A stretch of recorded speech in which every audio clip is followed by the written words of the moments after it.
I'm at the Red House with Amber from Good as Dead Studios. Hello. I hope people can hear me. You're wearing a lot of layers over your face. What do you mean? This is how I look. Is that your normal self? This is just me. I like it. You should do concerts like that. I am so hot right now. How are you doing? Welcome to the Red House. Thank you. Thank you for having me. I'm doing well. It's my favorite time of the year, so I'm pretty happy. How did you find yourself doing this Good as Dead studio thing? It's kind of interesting. I didn't really start with my current studio till this year. But before Good as Dead Studio, I had another studio called Pixel Pearl Studio. Worked at that about, I would say, 5-ish years. Was doing pretty good with it. And then it was more like kind of like cutesy little things like flowers and animals and various stuff like that, freelance kind of stuff. And then 2020 hit and no one needed any illustrations or artwork or anything custom made. So it was kind of limping along for about a year. I was starting to see the writing on the wall. And I remember with my previous studio, I had deleted my newsletter because no one was opening anything. It's just the vibe, obviously, of the time. And I just remember thinking to myself, I'm like, this thing is as good as dead. I just need to put this studio to rest and move on. And so I'm like, actually, that would be a pretty good studio name. And I've always doodled spooky things in my journals, my sketchbooks. Back in college, there were little ghosts and witches on my margins of my notes. So I'm like, what better time to just focus on doing what I want to do? And if people want to join in and come along with me on the journey, great. If not, that's fine too. So it's a zero pressure endeavor. Well, what I'm going to say now is I hope that you people appreciated the effort I put into this introduction to the episode, but I can't actually seriously. Go for it, yeah. I can't sincerely listen to your answers looking like There this. you go. It's also a little hard to know where to focus. Yeah. Let's do a face reveal. So, Ta-da! hello. Hi. We'll put this guy here. There As you I was go. telling you, Amber, this was a mask I've had since like middle school. Nice. So, was your previous endeavor you might have mentioned this, but was your previous endeavor like quite as spooky? No. It wasn't. No, I mean, I would do seasonal things. So when Halloween would roll around, Halloween appropriate artwork, and then Christmas artwork, and then Thanksgiving artwork, and then like spring. And so it was more, I was really trying to get licensed at that point, and I was actually talking to an art licensing agent in March of 2020, just literally 2 weeks before everything happened. And then, so I think that would have progressed very well, but, once the pandemic hit, she was obviously for, understandable reasons, wanted to keep her current group of illustrators employed as much as possible. So she wasn't really taking on any new artists. So that's when I was kind of like, okay, I don't know how long this stuff is going to last, how long we're going to be doing this, thing, and how long, people are going to kind of have the pause button on orders and, freelance work. So, Yeah. but no, it was nowhere near as spooky. Is licensing, is that kind of the ideal path for you? Not anymore, no. Okay. I think I would rather kind of stay a free agent. Yeah. Yeah. And like sell on, like do e-commerce and stuff? Yeah, so I do have a couple of things up on my shop, but I'm not really focused on selling anything right now. I am sort of doing artwork as people find me and ask for things. So there's this current play group out of Charlotte, North Carolina called Postmortem Players. And Chris contacted me and asked me to do some artwork for his current round of plays that he's doing this weekend, actually, in Concord. So I was able to do some of that. Nice. You contacted me for something. And then I'm also doing a second round of artwork for Postmortem Players in December. They're doing some Victorian ghost story plays. So That sounds down your alley. Yeah, very down my alley. And Yeah. I'm like, it's just nice because he appreciates my style and just gave me free reign. And that's sort of what I'm looking to do right now. Yeah. It's just, like, hey, you want to do this? Sure. And I run off and do my thing. Yeah. And, Yeah. yeah. Not have to like stay within. You can stay within your style, not have to like Exactly. always have to adjust to whatever somebody else is looking for. Exactly. Or keep up with a trend or anything like that. I'm not a trendy Yeah. person. Well, all right. Why Halloween? Why spooky? Why ghosts? Why ghouls? Like, where did this love come from? As far back as I can remember, my mom always made Halloween fun. We had the homemade costumes, and then we would go trick or treating in my grandmother's neighborhood.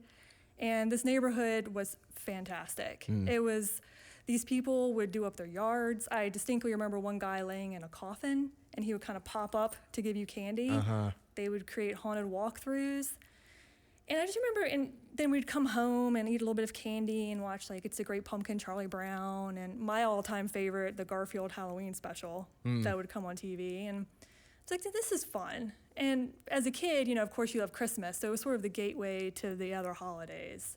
And you knew that, okay, it's fall, we still have Thanksgiving and Christmas to look forward to. But, yeah, she always made it a good time. And, Yeah.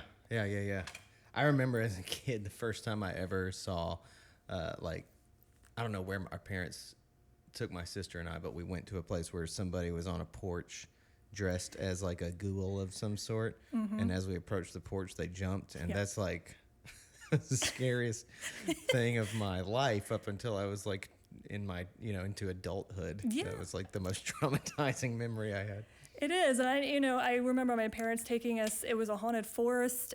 I want to say in our neighborhood or somewhere very near our neighborhood, and hearing my dad shout and scream was very entertaining, and it was just a lot of fun. Yeah. Yeah. So. For the trauma gatekeepers, I misspoke.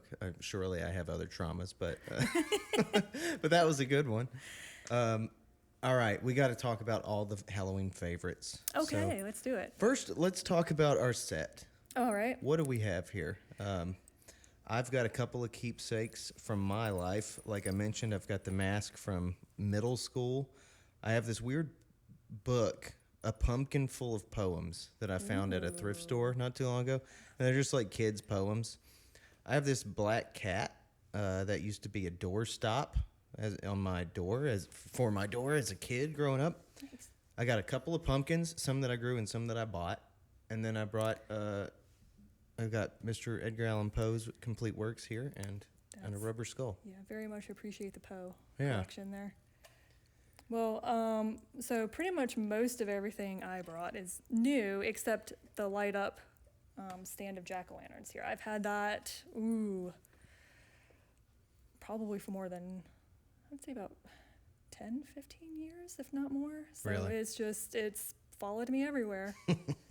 It's very realistic looking. Yeah, I love it. I think I got it. I honestly don't remember where I got it, but it's always the first thing I plug in when I decorate. Where did this guy come from? I do not remember where he came from, but I probably had him just as long as I've had the jack-o'-lanterns. Oh, yeah? So I've had him for a pretty long time. Classic ghost face. Yeah. So, and he used to hang outside, but then I sort of got some replacement ghosts for that and brought him indoors because he's a little fragile on the inside. Wasn't ready to say goodbye to him yet. Yeah, I can understand.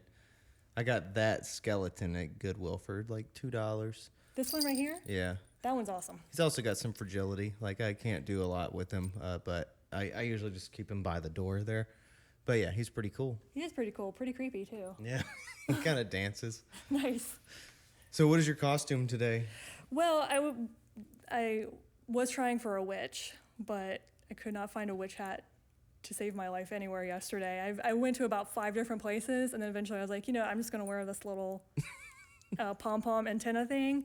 So I'm sort of going for maybe a spider lady, because I have a red cape, and then I have the little, we'll say spider kind of antenna here, and then I have my little spider pet on my knee. Love it. So, and then my Halloween necklace that I have that, I apologize to the listeners, but it's probably a little jingly and loud.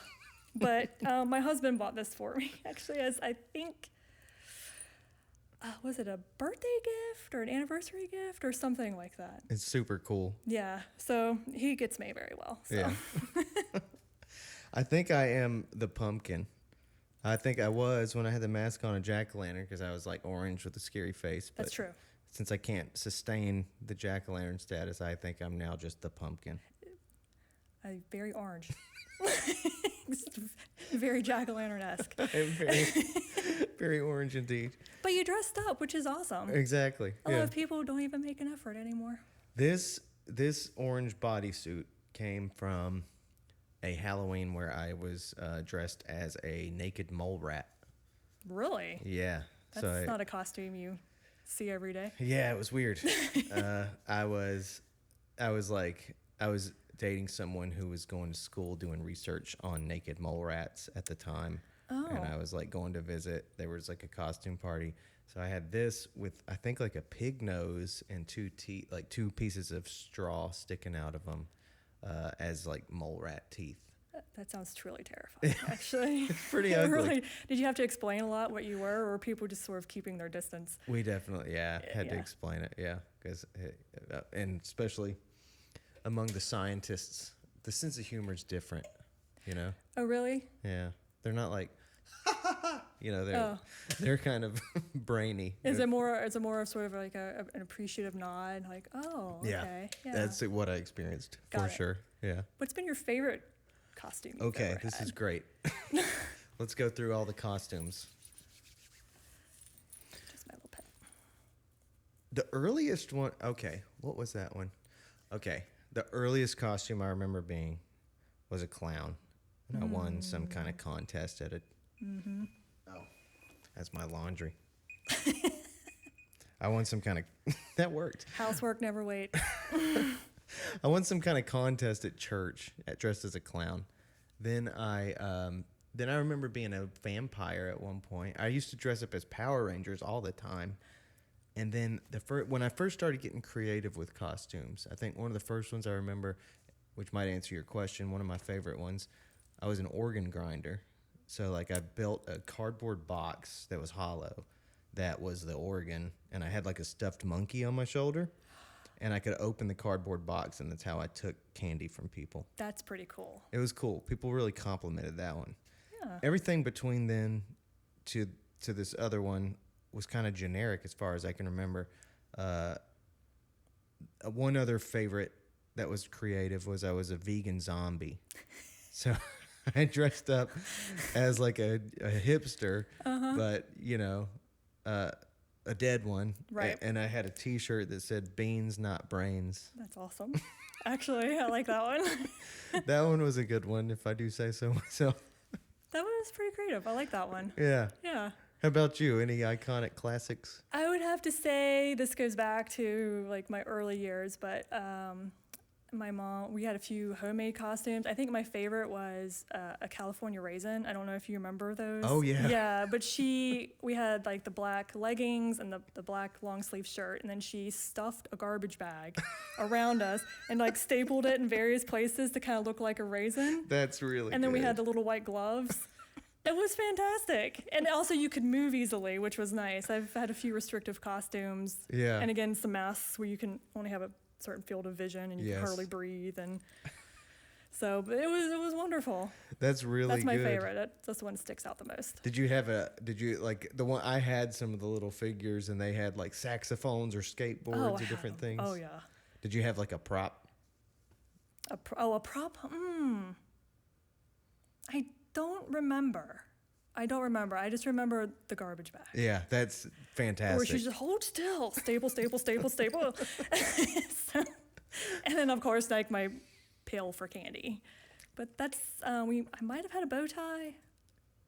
I think Yeah. that's really all I can remember about that. I don't remember a prop, Yeah. but I wouldn't be surprised. Do you always dress up? No, I haven't. I sometimes like to dress up for the little trick-or-treaters, but I haven't for the past few years. But I hoping we get more kids this time around, so maybe I'll still be able to find a witch hat somewhere. But Yeah. If not, I also have this headband of skulls that light up and flash, so that might be kind of fun if I'm sitting outside at night. Mm-hmm.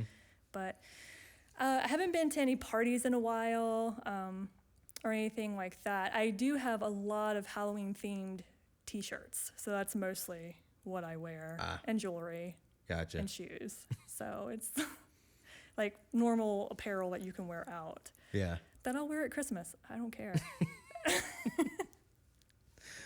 Yeah, you Halloween all the time. I do. It's a lifestyle. It is. I am not decorated for Halloween all the time, except in my studio. I have a few things up constantly, but the rest of the house stays pretty neutral most of the year. And then September 1st, I'm pulling that stuff out and hooking up the lights and pulling out the jack-o'-lanterns and yeah. So that we're on an important category. Okay. And we have others we can move to, but we should exhaust the costume category. Yeah. Can you remember any particularly memorable costumes that you've seen on other people that you're like, oh, that's great? I think this was before I think it made its round on the internet, and people started seeing it quite often. But I do remember I was in my teens, I think, and I saw some guy who had a bunch of those small little cereal boxes, like stuck to cardboard, like a cardboard front, like the kind you wear for advertising. Mm-hmm. And he had knives in all of them, and he was a serial killer, which I thought was pretty creative at the time. I saw a Venus flytrap. That was actually, someone had constructed it around, she had constructed around her head, and she had a little pulley that would open and close it. Oh, that's cool. Yeah, so that one was pretty neat. Yeah. Just from the sheer mechanics of it, I think. That is cool. So. I saw a girl do a mushroom, and it was because some of those categories of costume, that style of costume, it's all about like the craft of making it sometimes. And yeah, she did a mushroom that had all the whatever they're called, like quills or cell or gills, or I don't know what they are, but all the little drapey things underneath the hat. So she just had this big round hat thing on. I really appreciate the effort that goes into the homemade stuff. I think those are my favorite. For sure. Yeah. I remember once, it actually didn't happen, and if she hears this, I'm still mad about it, but I was working with some people, and we had already agreed we were going to like show up to work dressed up for Halloween, and I did, but I had a play on that anyway, so I just like wore a suit, and I said I dressed up. Dressed up. Like a pun. Yeah. But no one else did. And so that was a bummer. Like everybody just didn't. And a girl I worked with said she was going to be all of the Jims from The Office, from all the Halloween episodes. So she'd have the name tag, and she'd have maybe a reference to the Popeye costume, maybe a reference to 3-Hole Punch Jim. My husband did the 3-Hole Punch Jim. Yeah. Yeah. That's classic Jim. It is. And, it's not until you become an adult and you truly get your first adult job, you really appreciate The Office so much more. You're like, this makes a lot more sense now. Yeah. Combination of personalities, Yeah. Trying to pass the time peacefully. Exactly. Just trying to survive till 5, Yes. Yeah. All right. Another obvious important question. Yeah. Halloween candy. What are your if you're all right, we got to talk about the philosophy. What do you like to hand out? There's a difference between what you like to hand out versus if you were trick or treating right now and what you would want from someone. I will admit I do not do the full size candy bars, but I do the next level down. Not exactly the really tiny ones, but sort of the mid scale. So I do those. And then we don't have a lot of children in our neighborhood, so when you could kind of tell it's wrapping up, the last few kids really make out because I'm just like grab a huge handful like here, and the parents' eyes get really big and like enjoy like your 15 pounds of candy. But I do that kind of stuff. Yeah. But I think I want to at 1 year too. I found these little kind of individually wrapped like little smushy skeletons that you could kind of hand out. I'm not sure like if there's like an age range on those or not, but kind of hand them out with candy. So I always found it was really fun to get an interesting little toy in my bag when I was Yeah. trick-or-treating. But then you get the standard like raisins. Yep. And Hated that. yeah, like, what are you thinking? Dude, I hated the Yeah. raisins. And they were, Toothbrush. yeah, like, come on. Like, You're not why my even mom. why even participate? Like, Yeah. you're just asking to have your house egged and rolled. It's just so contrarian. Like, Yeah. I don't know. It's like if you were having a tooth, if you went to the dentist and it's like if there was a dentist that handed out candy instead of toothbrushes. It's just like, just do the thing that you're supposed to do. You don't Yeah. have to be so weird all the time. Play the role. Yeah. I mean, it's little kids wanting free candy, and here you are. Here's your brush. Here's your apple. Here's your, They probably have a toothbrush. eat your vitamins. Yeah. Flintstones vitamins. What if somebody handed those out? Oh God. Yeah. Yeah. Those little the zebra striped candy looking things too. Like I wouldn't even taste those. They were like white, they look like taffy or something in a way, but they had little thin black stripes on them. Oh, I don't remember those. No? No. Yep. I was always really bummed to get black licorice. I'm not a big fan of that. It's like, Pretty much anything that wasn't like mainstream, like recognizable candy was just kind of annoying. Like yeah. even if you got, I don't know, like if you just got like a weird little piece of shiny red something in like a clear Teflon wrapping, that was a little more disappointing than say getting a little Reese's or something. Yeah. You know?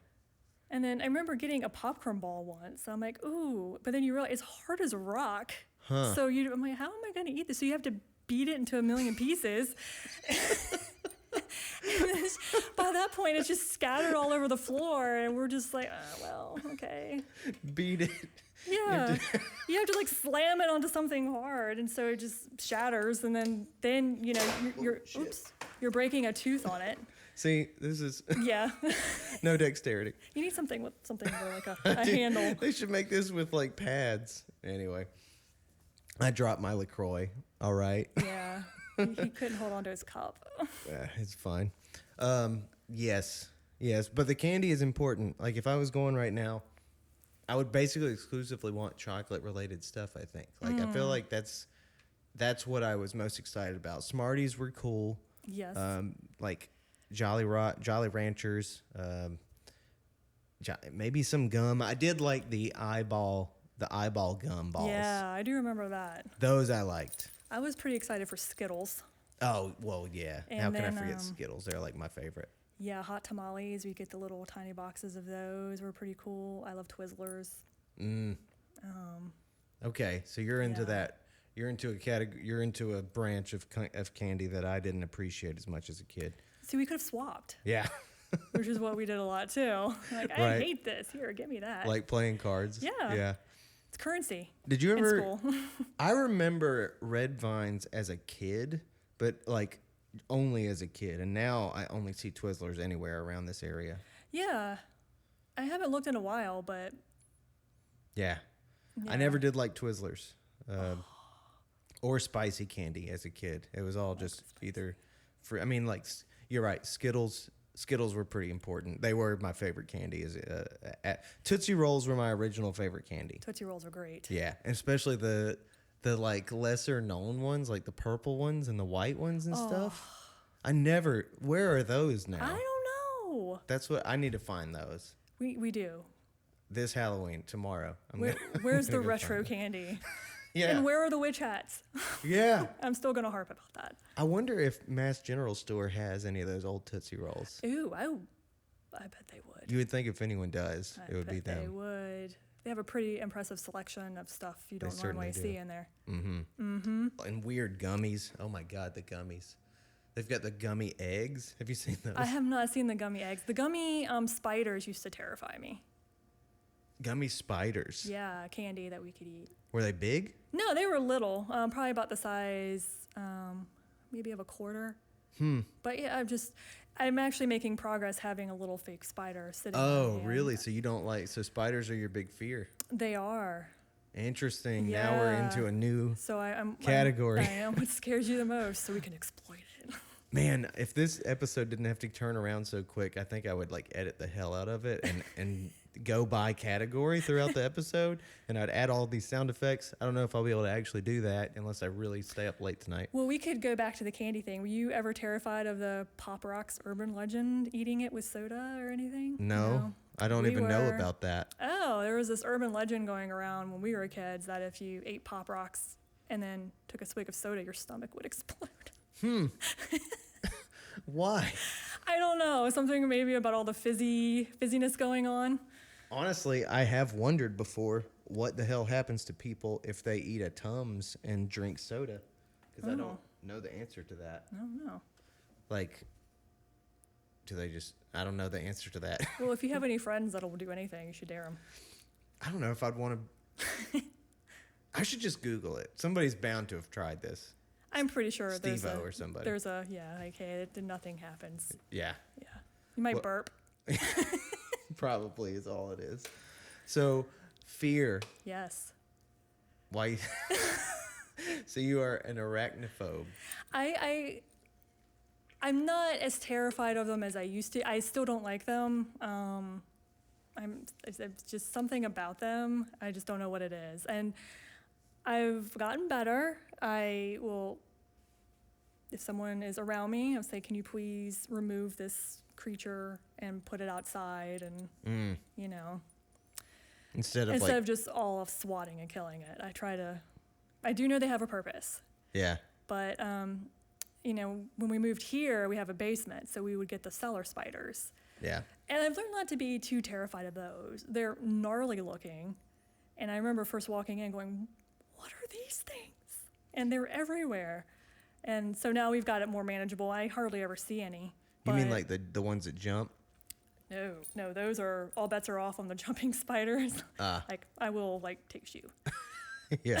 But no, they're about the size of. I mean, they're pretty big, and they got like the long legs. But as it was explained to me, they're actually really beneficial. They eat the bad spiders, so they keep sort of the black widows and stuff away and things like I that. see. So they tend to clean house a little bit. I think I might know those as Fisher spiders. That might be another name for them, but yeah, like the pretty big and like to be on brick walls sometimes. Yeah, they're brown, kind of light color. Yeah. I think yeah, I get those sometimes. You don't see them till you're right up on them, which is always fun. Yeah, and like I've had them in some cases just like walk around the corner like looking at me. They're serious. They're Like, hey, serious how's it going? spiders. Yeah, they are. They are. It's like sometimes they're like, you think a toupee is like walking across the room. Like, wow, it's a big spider. Yeah, they can be big and they're gnarly looking. Yeah.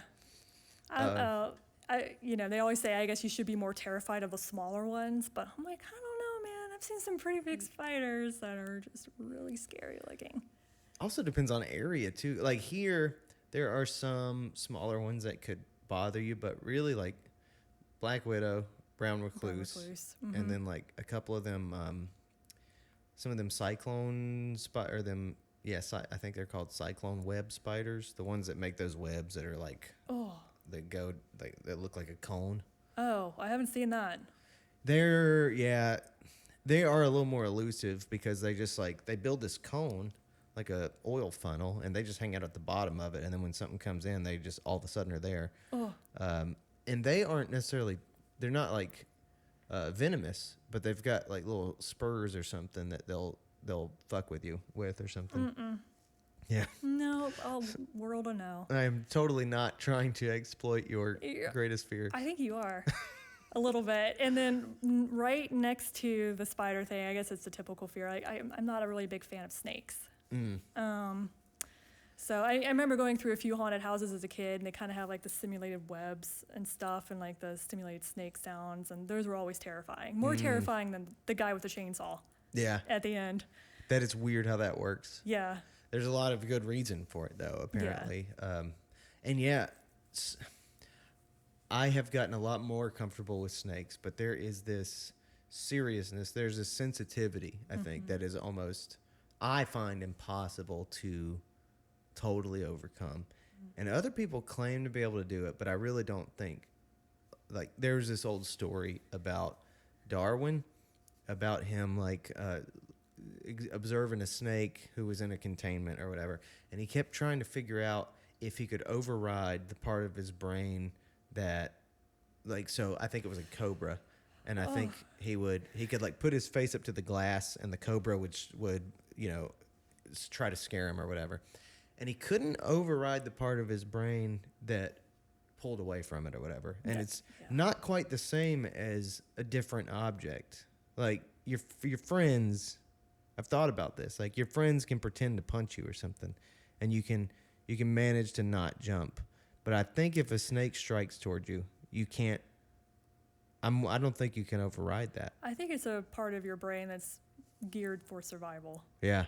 Yeah, you're just like, I don't know if this, maybe it was back before, we realized certain things were venomous versus other things, and it's just better to avoid all these things. Mm-hmm. Yeah, exactly. To be careful. But it's to the point where even with snakes and spiders, they just, I was trying to determine one snake in our yard if it was like a baby copperhead or not, and it wasn't.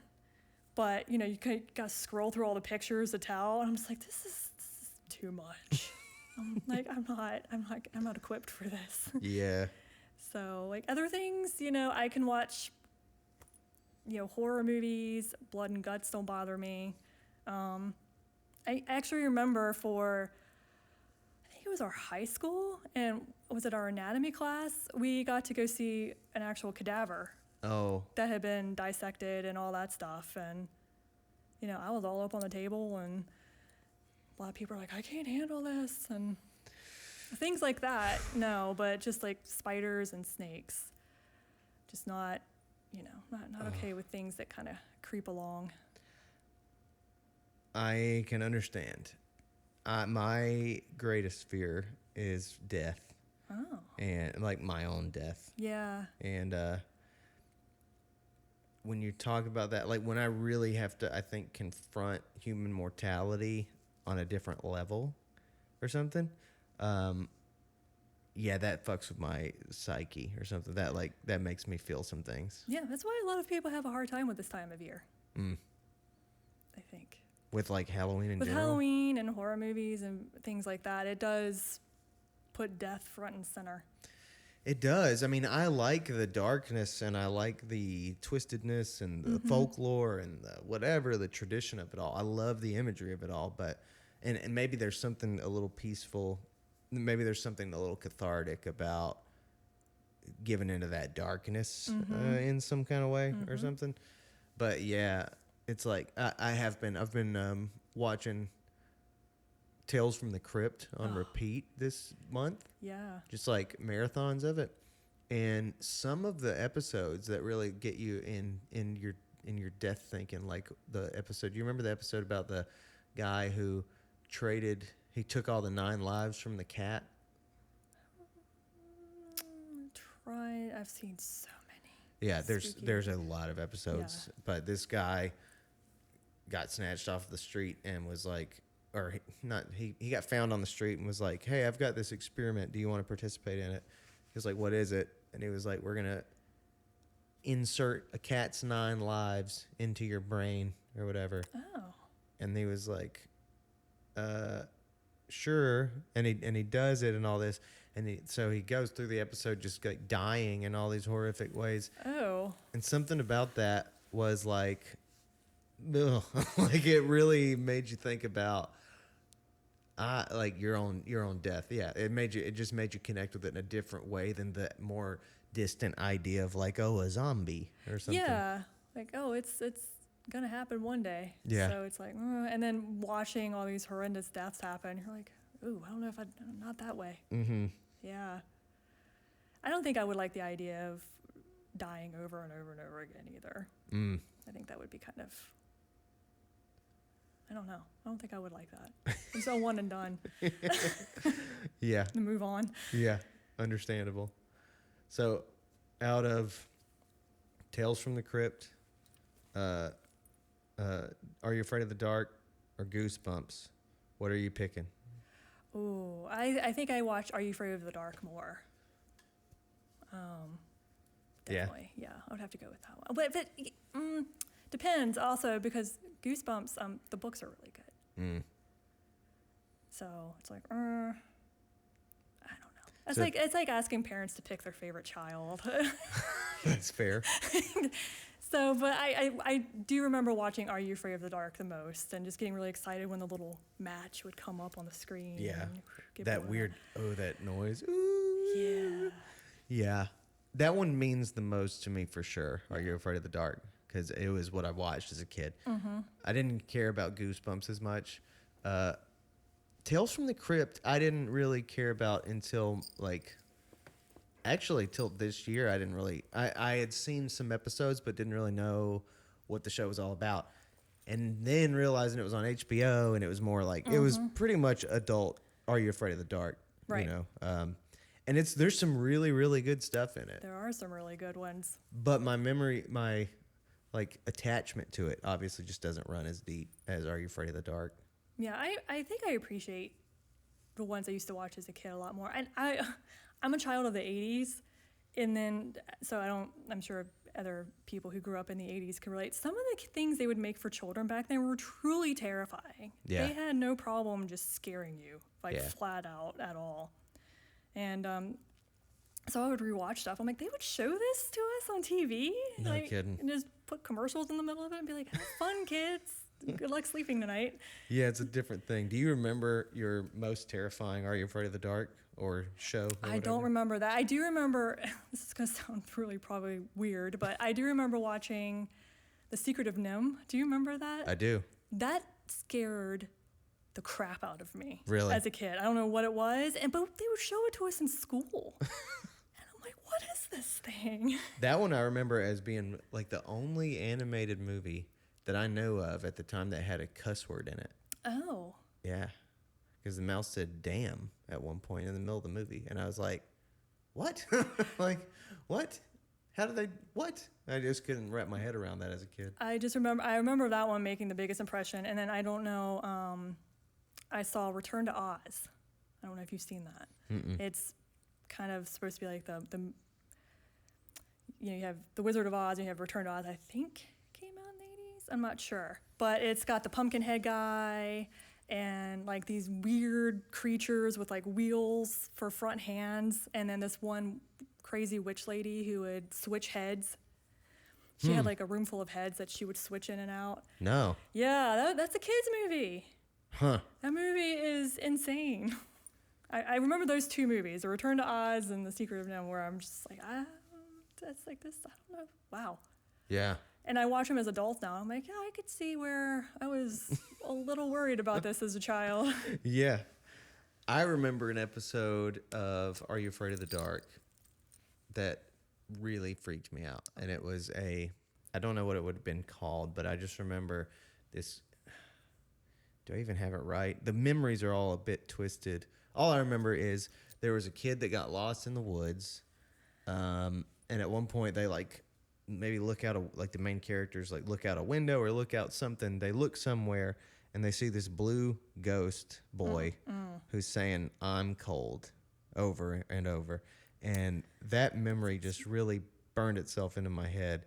And I remember being like, probably approaching being a teenager. I might have been like 15 or something. And actually like that got playing in my mind one night when I was trying to go to sleep and my window, like the blind was open and I couldn't deal with it because I just felt like I can imagine looking down out that window and seeing that friggin' kid and it like that I just couldn't that memory just that imagery lingered with me for a really long time. There's something really creepy about the idea of seeing something right at your window or out your window at night. Yeah. Yeah. Yeah, no kidding. Or in mirrors. Yeah. Yeah, the Bloody Mary stuff. Yeah, oh, I did that. Yeah. Yeah. Like a dope. And like in our gym locker room, we were like, well, let's turn the lights off and do it. And you're like, what are we doing? Did it work? No. Uh, No, sad to say, it didn't. Bummer. Nothing happened, but we did that. did Candyman. Light as a feather, stiff as a board. Did you ever do that? Yeah, you would have someone kind of lay out on the floor, and then you would all be like 4 or 5 people sitting around, and you would put your fingers under the person. You would just chant "light as a feather, stiff as a board," and you kind of have to see if you could, lift up the person with your fingers. Supposedly it's happened. We would all laugh way too hard to even make that possible. But we tried it. Never got it to work. Never got it to work. Bastards. I know. They weren't concentrating hard enough. Have you ever done a Ouija board? Yes. Really? Yeah. I never have. I will never touch one again. Really? Yes. It was I will never do it again. Are we in ghost story territory at this point? Sure. Should we do it? Yeah, let's do it. I have All a right. question for you. What's that? Have you ever lived in a haunted house? Mm-hmm. I believe so. Yeah? I do have a question. Is it this one? No. Okay, good. No. Today's episode is all about lack of skepticism. It's all about embracing possibility. Yeah. It's not about being whatever. So ordinarily, I'm not the type of person that would say yes to that. But one, it's Halloween, so yes. But two, it's also just more interesting to think about it this way. But yeah, so this is true. We could look this up if we want to confirm. I lived on a house that was on a road called, I believe it was called Gibbs Street off of Robin Hood Road. And it was an old house and weird stuff had gone on already. Like, it was creepy from head to toe. For example, my room was built above a garage, and it seemed to be built for like a set of siblings. Because the room was like a twin room, I assumed they were twins or something. So that was the story in my head. I had Okay. nothing to confirm that. But the room had 2 beds like built into the wall, Oh. and like cabinets and like a entertainment sort of display and like bookshelves. Like everything was built into the walls, including there was a walk-in closet, and there was also a secret like storage room off to the side. All this there were weird secret spaces all throughout the house, but this is the part that is significantly creepy and true, is that a reporter lived in this house in like the 60s and was murdered in the house, was stabbed to Ooh. death in the kitchen, stabbed like 30 times or something crazy, like Lord. walked through the house as this attack was taking place. They found a set of boots in the house, or no, in the bushes behind, in the bushes outside the house, and they found like a trail that led to another bush, and that was it. And they never found who did this. Oh. Yeah. Your parents bought this house? Uh-huh. Oh. Did they know before they bought this house? I believe so. Wow. Yeah. And this house has been torn down since, I believe. I could imagine. Yeah. Yeah. I know when we were looking for homes, I specifically asked our agent, like, you let me know. Because we're not from here. Like, if this has been on the news in any way, shape, or form. If anybody Yeah. is curious about that story, look up look up haunted, or look up murder on Gibbs Street, Winston-Salem, unsolved Ooh. murder, something Okay. like that. Well, I'm going to look that up. Yeah, you definitely should. Yeah, I'll try to find it too. Maybe I'll Yeah. post it in the YouTube. But what about you? Have you lived in a haunted house? Yes. So my grandparents on my dad's side, I believe their house was haunted. It was built in the early 1900s, and only my family had lived there. It was built by my great-grandfather. And so it just generation after generation. And I remember going over there during the summer as a kid, because both my parents worked. So we would switch off one set of grandparents each week during the summer, and being over there. And it just, you never felt like, you kind of always, like, upstairs was just spooky for me as a kid. It never felt mean or malicious. It just felt like, oh, there's something here. And so doors would slam, like unexplainable slamming of doors. And then, for me. And then I would I would sort of see things out of the corner of my eye that would just cause you to kind of turn a little, like you're seeing a shadow or something. And I do distinctly remember being in the backyard playing one day, and you turn and you see something. I saw something looking down at us from a window. And it was a small window, and I'm like, oh, it must be my granddad or somebody. And I thought it was my granddad because it looked like a male, outline of a male. And I couldn't make out any facial features or anything. But then I realized, like, that's the window that's in the stairwell. That's like 12 feet off the ground. So no one's going to be standing there looking at us. It was pretty spooky. But I always sort of felt it was more like a keeping an eye on us kind of feeling. And which is wonderful because then a few years later, we actually ended up having to move into that house. And all of our rooms were upstairs, and yeah, it was definitely had the doors slamming. And it seemed like to me the doors would only slam for me when I was living there as a teenager, and I was being kind of an idiot and mouthing off or grumbling and complaining, and then just wham.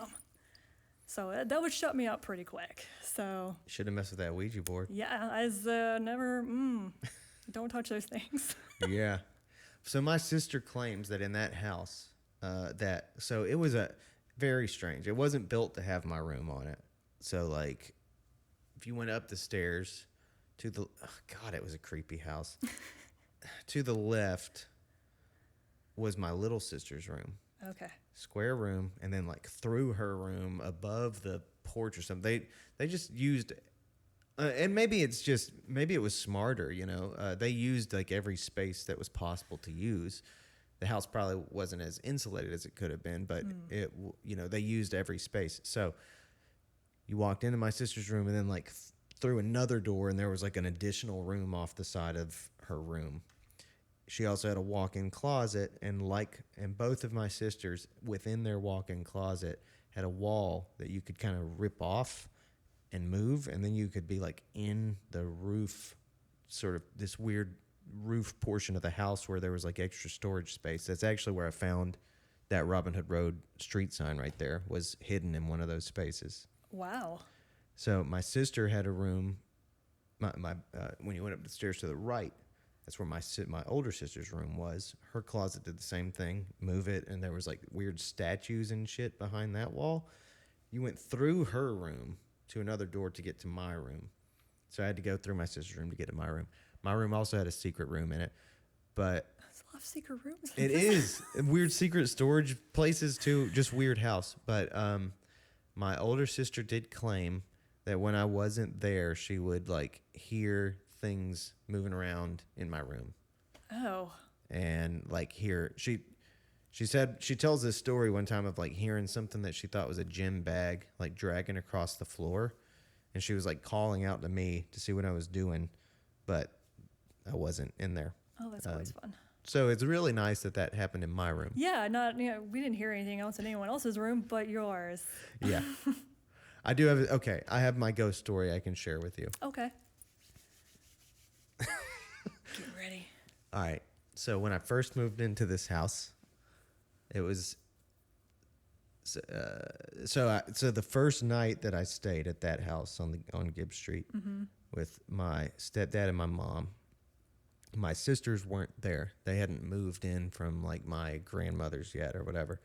My stuff, I guess it was because of furniture. I didn't have to move any furniture because all of it was built into the walls. Yeah. So Like a dorm room. exactly. So I just like moved in sooner. So I just was upstairs by myself the whole time, or the whole first night that I was there, and my parents were downstairs, and I was in this new space, and it just freaked me out. And yeah, so it's probably 11 at night. First night being there, totally dark. It was just like creepy environment. And I'm like lying down to try to go to sleep for the first time, and I start hearing my parents like screaming my name faintly from what I can tell. And I'm like, that has to be my imagination. Like that can't really be happening. But sure enough, like the intensity grows. Like I can tell that they're screaming my name from downstairs. And I'm like, Jesus Christ, this is my worst nightmare. So I like creak open my door and like go to the stairs, and I just hear them panicking, like screaming my name for help. And I'm like petrified, literally, just like I'm 14, something like that. I'm like, well, I can't. I'm not ready to be in my first horror movie yet. So, but I like creep my way to the stairs, and I'm like, what? And they're like, our doorknob fell off. And I was like, what? And they were like, our doorknob fell off and we can't get out. And I was like, So it's not, are you okay? Like, get down here and open our door. yeah. And it was just like all this like, Tyler. That's Like, funny. for a doorknob. So then I had to go in the kitchen and get a butter knife and like pry on the door until it popped open. And that was my first night in the house, knowing that a woman had been murdered in the kitchen. Oh, That was like my introduction to it. wow. Yeah. Well, your parents really played into They sure did. They sure did. That's terrifying. That's my scary story. Well, there was my grandparents' house, so there was that stuff. And then the house I lived in Chesapeake with my husband, a weird house. There was just a really weird vibe to that place. I didn't like it at all. It felt heavy. And then there was always sort of this feeling of being watched, I felt. So you walk in, and where the rooms are, there's this long hallway, and that's where all the bedrooms, the bathrooms and stuff are off of. And the way our living room was situated, the couch was sort of placed along the wall where you'd walk down that hall, so the hall would be behind your right shoulder. And it's just an odd feeling. Every once in a while, you just sort of felt like you had to kind of like look over your right shoulder. Like, is someone because you would literally feel like someone was standing right there at the hall, either watching you or watching the TV with you or something. It was just odd. And then I remember lying in bed a few times. In the middle of the night, our overhead light would just switch on. That happened about 3 or 4 times. And I'm like, why is it doing this? And he was like, oh, maybe it's the wiring or this or that. I'm like, I don't know, man. Doesn't switch on during the day. It seems pretty odd. It's in the middle of the night every time this happens. So it was an odd house. Yeah, I was pretty happy to get out of that one. So can you tell me what the deal is with this Ouija board? Or is it was just more, nothing happened while we were messing with the Ouija board. We were mostly doing it to terrify my friend's little sister. And mission accomplished. It worked because we, moved it around and did everything. But supposedly there's like Ouija board etiquette. And when you do your communication and stuff with it, you're also supposed to close it or say goodbye or some aspect of that. And of course we didn't. We're teenagers. We're like, all right, we're done. She's crying in her bedroom now. We did it. Yay. And so, mission accomplished. Mission accomplished. I just felt like something, to me, it just felt like something sort of followed me home. And I would just sort of see like kind of something moving across like pools of light or whatever. And it eventually just stopped. But I'm like, that to me was when I was like, I'm not going to try to talk to anything anymore. I'm not going to try to anything, even if it's just playing with it. Yeah. Like, it scared me. It scared me enough to where I really thought that someone was in the house and then called the cops. Really? Yeah.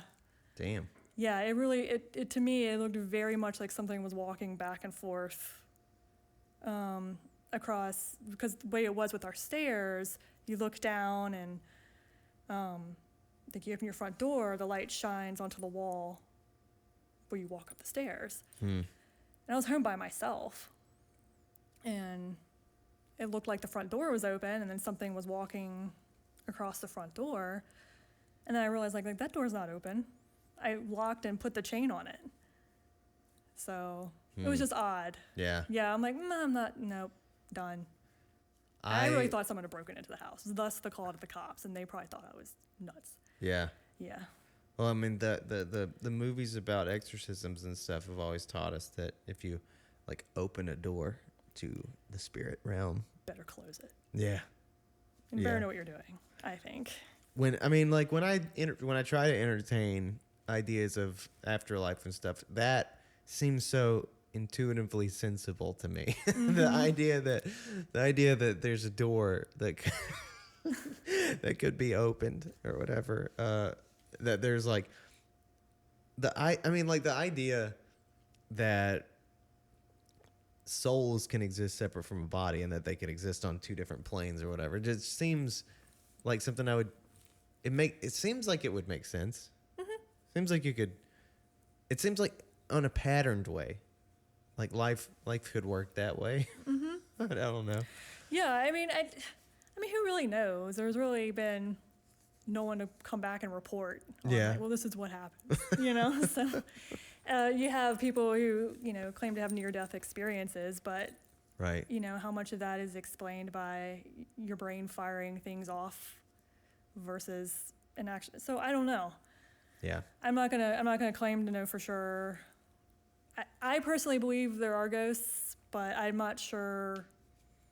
There's some people who debate what they actually are, and various other things, because I've heard stories of people who have haunted themselves, if that makes sense. Like they see a vision of themselves, or their coworkers see a vision of them.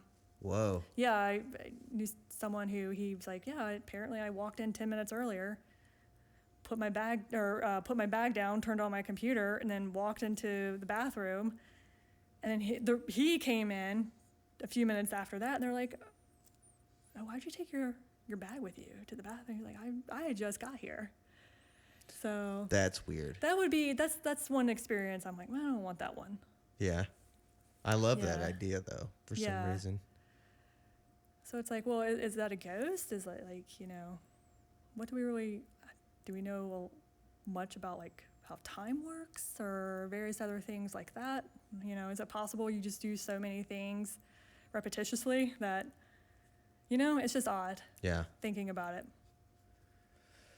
So, if you were putting together a Halloween party this year, that was going to be like an adult party, and it was going to be a theme. Ooh. 5 movies that you could use as inspiration. 5 movies or pieces of entertainment that you were going to use as inspiration for your 2022 Halloween party. Oh, that's a good question. What would I use? What 5 would you use? I would probably do Tim Burton's Sleepy Hollow. That's exactly. I love that exactly what I was movie, just gonna- and it's very atmospheric, and you could do a lot with that. All right. Yeah, so that one. Let's see. I'm a huge fan of Michael Myers, so probably something Halloween related. Okay. Let's see, what else? If I was going for something more like playful, like maybe like a Tales from the Crypt kind of feel. Okay.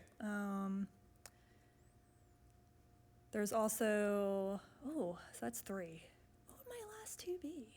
I don't know. I have a lot of favorite horror movies. I don't know if I would necessarily have a theme to them. I mean, you could probably get really, really strange with Dracula, like with, the blood and Yeah. the wine and, cobwebs and the vampire decor. Yeah, absolutely. And then my last one,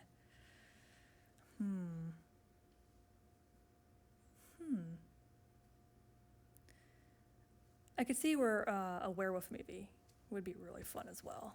We're same. It's crazy. Exact same list? So not exact, but same wavelength to some degree. Because I was literally, the word werewolf was just in my head. My list would be, I like old aesthetics. I think. Me too. I like I don't know, 18th, 19th century stuff almost sometimes. Also early 20th century, but particularly 19th century vibes. So I'm definitely going Sleepy Hollow. Yeah. I hope this doesn't divide us entirely, but I love the movie The Village by M. Night Shyamalan. Okay, yeah. I that just doesn't- do. It's not for the twist necessarily. It's not for like the conclusion. It's for, though I do think it's extremely creative what he came up with. But like the wardrobe, the style, the oldness of what The Village was, their sensitivity to the color red and yellow, like it just, I don't know, it just really ticked a lot of boxes for me. It was very atmospheric. Yeah, very atmospheric. So for me, it's in that same, I'm talking about visually. I would let it inform something that I was doing. So Sleepy Hollow, The Village, definitely something werewolf. I just think they're so interesting, and like the weird combination of like moonlight, and we change in the moonlight and stuff, which I think also has some overlap with the Dracula folklore, like why we have that Yeah. or whatever. The Witch probably is one that I would pick. Another creepy, awful, Yes. like, and I guess what I'm noticing is in mine, I kind of like I like them that are part of the character's like location and almost like isolation or something. You can really play that up here. Yeah, you really could. Yeah. And I guess in all three of those story examples, there's kind of this like village, like this is a place hidden in the woods kind of thing. Mm-hmm. So that's 4, I think, right? The Witch, Sleepy Hollow, The Village, Werewolf, and then I guess at 5, I guess I'll just say Are You Afraid of the Dark, just to throw in like the campfire story thing. Yeah. That's a good one. Yeah. I can see where The Mummy would be a good one too. Yeah. Yeah. Mummy's very fun. I think I was a mummy one year too. Mummies I always found more fun than scary Yeah. for some reason. Yeah. Same. Of course, I mean they're obviously horrifying, but yeah, I don't know. Like they didn't play to my imagination the same way as like as vampires and werewolves. Yeah. Witches and ghosts. Yeah. Yeah. Same. Ghosts gotta be number 1. Oh, for sure. Yeah. I mean demons are there with ghosts. Oh, I guess yeah, it depends. They're their own separate category. I mean, oh my God, that's a category that just stays right over there in the corner. Yeah. Are they Locked worse? Away. Yeah. I mean, I remember watching The Exorcist as a kid and just be like, "What is this?" Yeah. Like, and then going to the theater and the whole theater's just screaming when she crawls down the stairs backwards. I'm like, what? And then, of course, we had a friend that would dress up like he was such an asshole, but he would dress up like the face. What was the name of the character? I can't remember, but he would dress up like that face that would flash up on the screen every once in a while and go around terrifying everybody. And so, yeah, so they're over in that category over there. I get you. Yeah. Where did you ever see The Exorcism of Emily Rose? I did not see that one. That one scared the hell out of me. I would imagine. Yeah, it was like I don't know why. There's tons of them, but some movie I've noticed for myself, Exorcism of Emily Rose. What is it called? I never remember the name of these movies.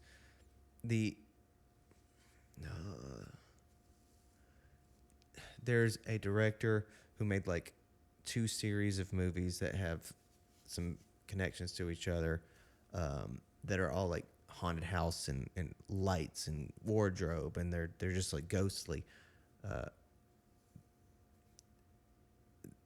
One, I can't think of what they're called. They both have singular word names that are You like think of The Conjuring? Yep. Yeah. Yep. The Conjuring and the other one. Insidious? Yep. Yeah. Thank you so You're welcome. much. You saved me from Yeah. dead air. The Conjuring and Insidious. Mm-hmm. Those are in a category with The Exorcism of Emily Rose, I think, in my book, and the Amityville Horror. Like it relies on storytelling and like classic Hollywood sort of movie making, Yeah. rather than like special effects. Like it's not like wardrobe and lights aren't special effects in some kind of way, but they're not computer generated like ridiculousness. Yeah, then it kind of loses its like, oh, maybe this could happen kind of feel to it. Exactly. Yeah. I love those. I love the simplicity of that approach to scaring the hell out of people. And that tiny little bit of truth that's sort of inserted into each one. Like, Ed and Lorraine Warren did exist. They were real people. Yeah. And, And the Amityville thing. yeah. With a murder that happened in the house before that. Yeah. So. Yeah, Amityville. God, and it's, man, that one shapes up nicely. The word Amityville is so scary. and then like the house that looked so scary. With windows that look like eyes. Yeah. Yeah. And the weird, I can't remember, but I think I looked into it, and I think that the the Ketchum character was real or whatever. The in the later one, I think there was like this just murderous person in history that like was responsible for killing a lot of people that they tied the story to or something culturally. Okay. Anyway, yeah, just I've only seen the first original one. yeah, which Yeah. is the best one. Yeah, it was pretty good. Yeah, and I mean that story's no joke. But I mean, do you know about the Charlie Lawson story? The Lawson murders, where he here in North Carolina. Yeah, I do. Yeah, here in Stokes County, like Yeah. right down the road. Yeah. Yeah, I can't believe that isn't been made into like a major motion picture. Yeah, it's a lot of times truth is scarier than fiction. Yeah, Yeah, yeah, that one's hardcore. that's a wild story too. Yeah, it's dark, Yeah, maybe that's why. maybe.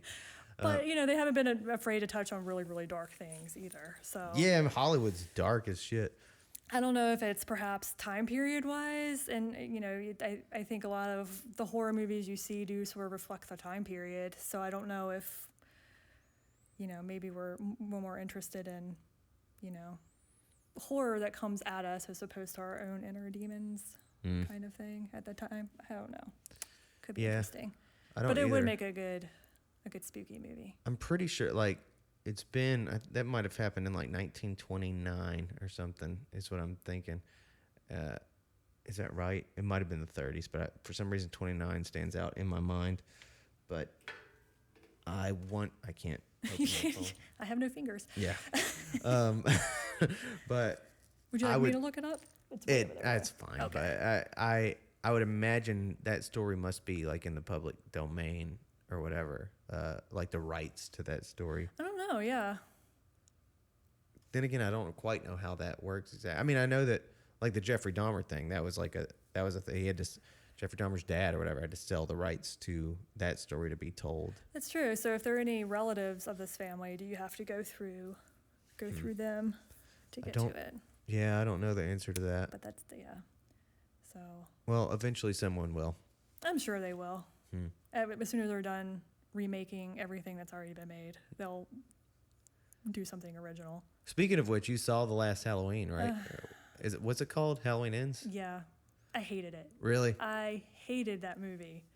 I am a huge Michael Myers fan, and I've seen all the Halloween movies. I've watched them multiple times, and I just I wasn't impressed. I don't know what he was thinking. I think you posted something that was like, well, basically that Michael Myers wasn't in the movie a lot.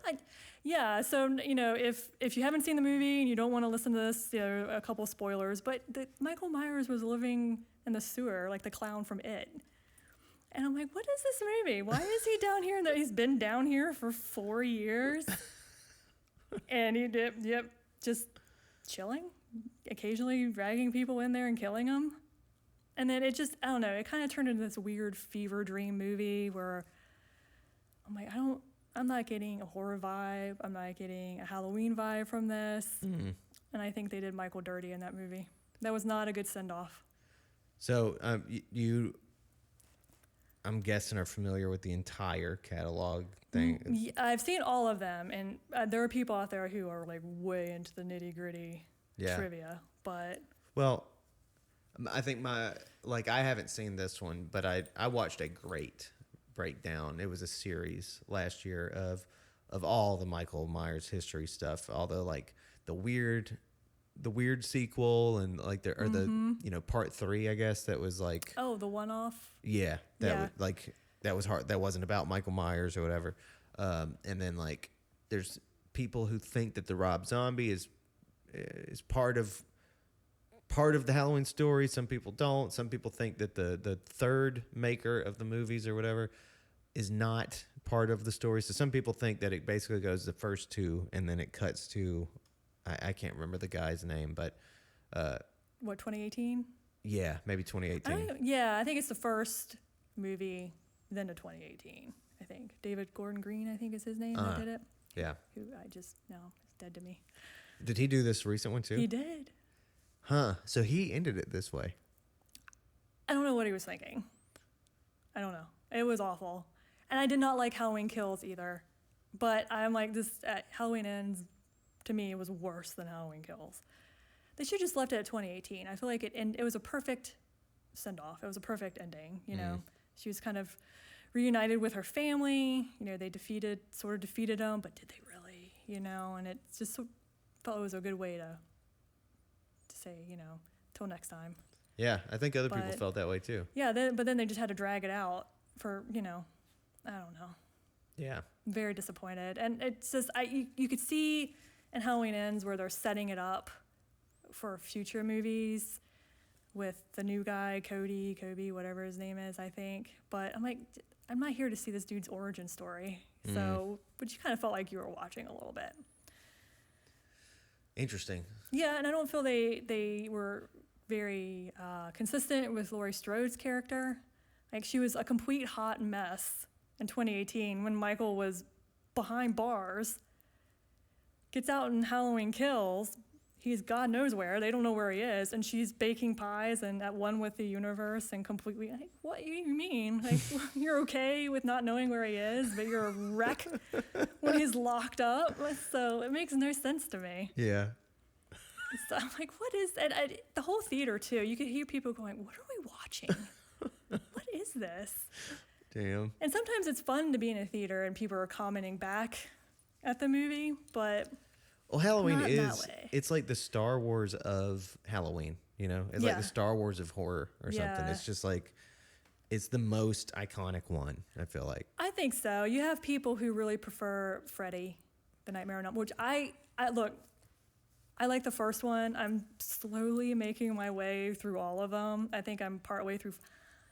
I personally don't understand that one. The first one's cheesy and great. Then I got to Nightmare on Elm Street 4. I'm like, what is this? Like, Yeah. This is just nuts. And then people like Jason Voorhees, but Yeah. again, I don't know. Yeah, those two, I prefer to like, or I saw a lot of those movies. I liked Scream.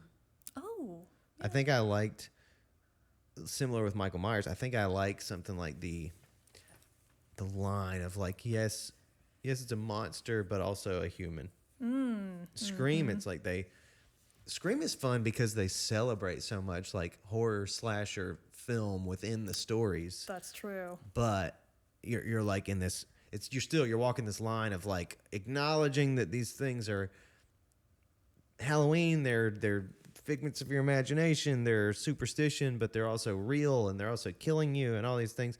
In Halloween, those movies really explicitly kind of walk that line of Michael Myers kind of does almost have superhuman sort of powers in some ways or whatever. Like he's always living. Yeah. Like the Jason and Freddy stuff. Jason I can't speak to because I don't think I've seen any Jason movies, but the Freddy Krueger stuff, I guess for me it's just so explicitly monster that it goes a little bit toward the category that I find less thrilling in some way. I think Yeah. I like the middle road a little bit more Yeah. personally. I mean, as someone like myself who's very fond of sleep, like having my 8 hours, I could see where not being able to sleep is crappy. Yeah. But I don't know. He's just always seemed very over the top in that sense. But it to me, it was more fun. Yeah. And like, ooh, I'm gonna go get scared. It's just more, I'm gonna go watch this horror movie and probably laugh a lot. Yeah. Yeah. It's that category. Yeah, which is nothing wrong with that. Yeah, But absolutely. it's not my thing.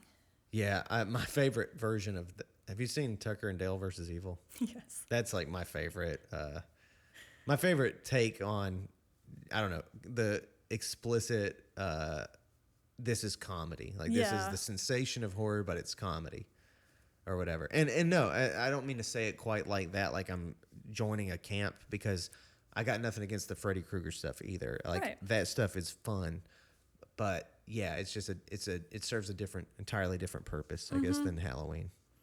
I think maybe comedy will make horror a little bit more accessible Mm-hmm. to people. If they could go and know they're going to be laughed while, or can laugh while they're also watching some, bloody scenes happening. So Yeah. it kind of, I think, maybe just removes you back from it just a little bit. So Makes it more cathartic in a yeah, way I can too. see where it makes it a little bit more accessible to people. What do you think is what comes to mind for underrated Halloween movies? Not Halloween, you know what I mean, but underrated scary movies. I don't, I always feel that movie Event Horizon was very underrated. Event Horizon. It's more of a sci-fi movie probably than a horror movie, but I thought it was really good and really spooky. It's this, obviously it takes place in the future, but they have to go rescue this abandoned ship that just popped up that apparently had traveled into a black hole and back out in some respects like that. And then just they get on the ship and, complete mayhem ensues. So it's, when you watch it, some parts of it haven't aged too well in terms of, I think like maybe the special effects, but otherwise I feel it's a pretty entertaining movie. So I think it's pretty underrated. I need to try this out. I haven't seen this movie. I Yeah, don't think. I always like watching that one, and it kind of brings up the dimension question and Yeah. like good versus evil, inherentness of evil kind of thing, which is interesting. Yeah. I'm trying to think if I had one. And I actually didn't. I just asked that question totally impulsively. But what movie were we just talking about a minute ago?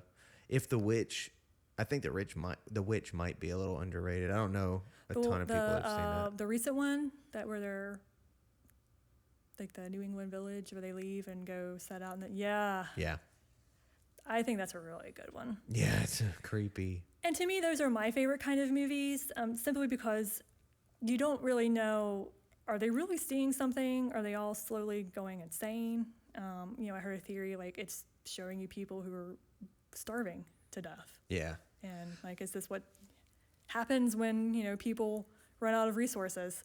That is what I got from it. Mm-hmm. I landed in a place where I was like, this is kind of revealing to us this, like, it was almost like the director of those movies is odd too, because he really seems to like witchy, like folklore symbolism and stuff. And he also plays with this thing of, is it real or not kind of thing.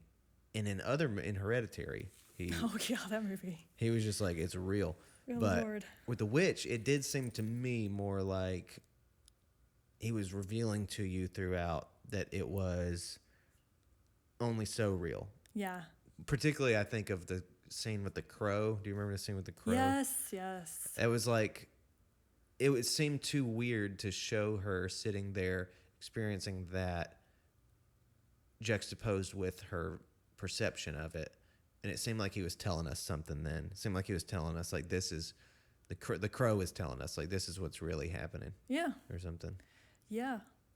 That movie, I saw that one in the theater, and I'm like, wow, this is, it's one of the ones that kind of stick with you a little bit afterwards. You're like, And I think those are the good ones where you sort of work through it in your head a little bit, the possible theories. Oh, I do have one more underrated one. I do think Autopsy of Jane Doe is really good. I haven't seen that one either. I've That seen one's- that pop up on Netflix a million times. I love that movie. So I think that one, I don't think that one got as much credit as it deserves. It's really good. Again, got a witch theme to it. That's pretty cool.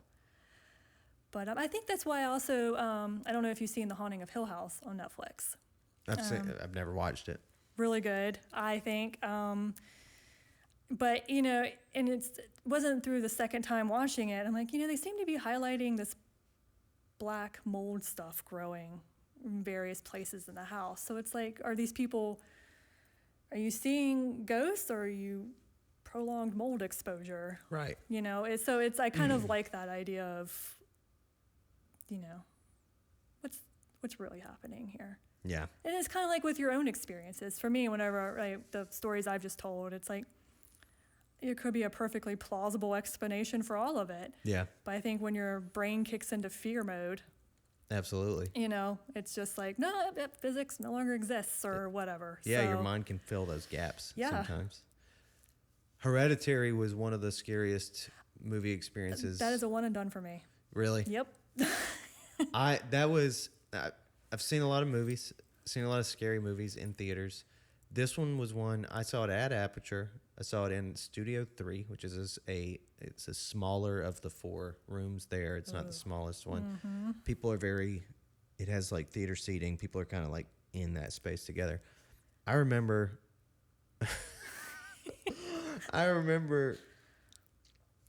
when the girl was sitting when the mom was driving and just was driving and like kind of panicked, and then out of nowhere she hears Oh, yeah. the guy behind me just like screamed. It was the only time I've been in a movie where I actually heard somebody scream like he was freaking the hell out. Yeah.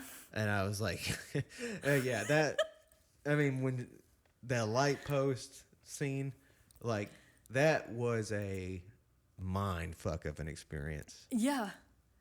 You never knew what that movie was going to do next. Yeah. And until you get to the end, you're like, they went there.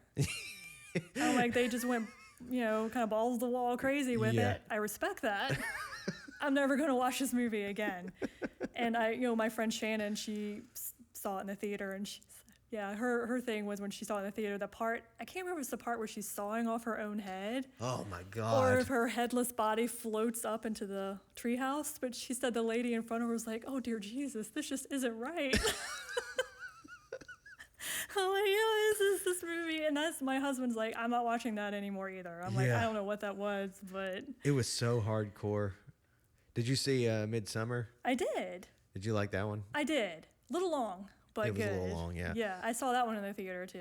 That one is maybe in a category of, I can't remember I can't remember what else is in this category. There's this category of twist that I think is fun. Maybe you could put it in a category to some degree with like something like Edward Scissorhands. Like, it's a combination of horrific imagery and the total opposite of like idealistic imagery or idyllic imagery. Oh. And I love that one because it's all bright and sunny and everything's beautiful, and like even the iconic moment of the cliff jump. Yeah. It's like everything looks so heavenly. Yeah, and then serene. that happens and you're like, your brain doesn't know how to like put that in there, If it was all at night and people were all, looking all serious, that would be one thing. Your mind would probably be a little suspicious of what you were about to see. But you were seeing like this like great, like, oh, everybody's like having this beautiful ceremony, and then you see like the most graphic thing you could see. They did it in broad daylight in front of complete strangers. Yeah. So it's like, they're like, man, yeah, these people are just going to walk off a cliff. Their time is done. Mm-hmm. You're gonna see their faces This is our way. implode pretty Yeah. much. Yeah. For me, I've always been really fascinated with the category of folk horror, where it sort of, the movies that sort of harken back to the pastoral kind of old ways. Hell yeah. Yeah, and you're just like, oh, in a lot of ways, those superstitions still kind of exist. So movies that sort of like The Witch, Midsummer, that kind of play Yeah. on the arcane. I'm all about Americana. That's like my soul is like Americana. And so anything that's kind of appreciative or celebratory of past sort of perceptions, I gravitate toward that for some reason. And it's not out of like thinking that they supersede the present or something, but I think they inform the present. Mm-hmm. And like folklore like that, yeah. Like, I mean, I love to sit and think about like how much sense these things make, because there's bound to have been other monsters, and there are other conceptions of evil or of death or of like monstrosity that have been lost to time or that just aren't as mainstream, that are like parts of different traditions. But these particular ones have like stood the test of time for some reason. Mm-hmm. And it's because they make so much sense. Like the idea of a dead person being alive makes a lot of sense. The idea of like the vampire who, like, I think sometimes I sit and think like there's a person in the world that sort of represents what a vampire represents to us. And that's like why that stands the test of time, I think. There's like a person who like sucks the life out of other people for their own sustenance and for their own like pleasure or whatever. And like those people dominate like every environment that they're in or some shit like that. And like, and I mean, there's like obnoxious guests that if you invite them into your house, you regret it. You're you like know? drained. You're like, oh. I think that these Yeah. things are almost like, you know, like abstractions of just like the worst people you interact with in life. I would agree with that. Yeah. Yeah, and you know, also like Dracula's, my understanding, he's based off an actual historical figure, which is Right. he did some pretty interesting things with Oh, yeah. stakes and stuff. So, Interesting to say the least. Yeah. So I don't know. It kind of always I feel like with folk horror, it sort of makes you wonder like, are we really that evolved? Yeah. You know, are we really any different from the people 200, 300, 400 on back years ago when you're confronted with something that's, you know, you're in the woods at night alone, something's out there, you Yeah. know, or you have people who are doing like these really strange rituals and you're the target of it. You know, how objective when you're terrified Yeah. are you going to be? I think not very much. Yeah. I don't Yeah. think we are different from those people. And that's what pisses me off because I think that we love to assume that, I mean, also with like religion and stuff, people love to assume that we're so superior now than the Oh, people yeah. who came up with this stuff. And it's just like, I just don't believe that that's true. I just don't like, I don't believe that you can, I don't think you can simplify religion or folklore or like traditions down to just like stupid superstition. I think like they're way more complicated than that. And yes, I think that we are absolutely still members of the same species that practices those things. We're not different from that species, and we're certainly not superior to that species. We Oh, I have it in agree. us. Yeah, we seem to think people, you know, from 200-300 years ago were complete morons. And that's not the case. Yeah. So, I mean, you know, it's easy kind of to judge from fast forward from a place in history a little bit. But, you know, what are people 300-400 years from now going to think of the things we're doing? Like, wow, that is so superstitious and stupid. And, you know, look how they kind of didn't use logic in this instance. So, Yeah. I mean, yeah, we do all sorts of things that, yeah. and you negotiate reasons for those things. But yeah, humans aren't just like purely. It's not like they're inherently irrational and stupid. They're not purely rational and intellectual either. There's a whole mix and match of stuff, and I think it's a little short-sighted or a little overly simple to just put the things that we've been talking about into this category of foolishness. You know. Yeah. We still have the same pressure points. Yeah. You know, the dark, death, Mm-hmm. the unknown. Absolutely. Yeah. Let me ask you this. We might be, I don't know how long we've been going actually. I think I guess we should wrap up fairly soon. Okay. Okay. One time Uh-huh. I put together this Halloween dinner Oh. and it was, so these are the features that I put in it. This is like a tip to anyone who wants to do this. I should really put this on like Etsy or something. I don't know where you would put something like this, like a dinner list. Oh. But if you have anything to add to it, you're welcome Okay. to. So I did rice with red food coloring, and they were called vampire baby teeth. Nice. I did breadsticks, and those were mummy bones. I did. I think I did like chicken or something, and it was like werewolf. I did a totally empty tray that was called ghost beef. Nice. I did vegetables. Those are very scary, Yeah, especially when you're a kid. absolutely. I think I must have done something else, but I can't think of anything. But Oh, yeah. if we can add anything to it, We had a Halloween party once, and with the food thing, Jell-O for brains, Jell-O for brains. peeled grapes for eyeballs, Perfect. and spaghetti noodles for like intestines and stuff. Oh, that one's Yeah. rough. Yeah, and it was like one of the secret boxes where like put your hand in here and what do you feel? And, ugh, You could eat these things for sure. yeah, you can really do it up. Yeah. What else? You could eat. Okay, there's something you could like do blackened beef or something, and you could say I was a black cat. Sorry, cat. All the cat lovers out there are like, no. I'm sure you could. It is also the beverage category. The witch's The blue. Rich's Brew. Yeah. Yep. Do you know Homestar Runner? Do I know who? Homestar Runner. Okay, I'll send you a link. Okay. That's why I said the witch's brew. Oh, Witch's Woo. No, brew, Oh, but brew. Homestar talks kind of funny. Oh, So okay. I see what he you're says brew. Yeah, so I think there's a lot of fun ways you could do up a Halloween spooky dinner. Okay, so if people have more ideas to add to this, I would encourage them to. I really would love if we started doing more comments and stuff. So add your ideas to Yeah. the Instagram or something. I think we need more house parties again too, That we do. for sure. So I think that's one of the things that's been lost. True. And also, I'm really irritated by the idea of trunk or treating.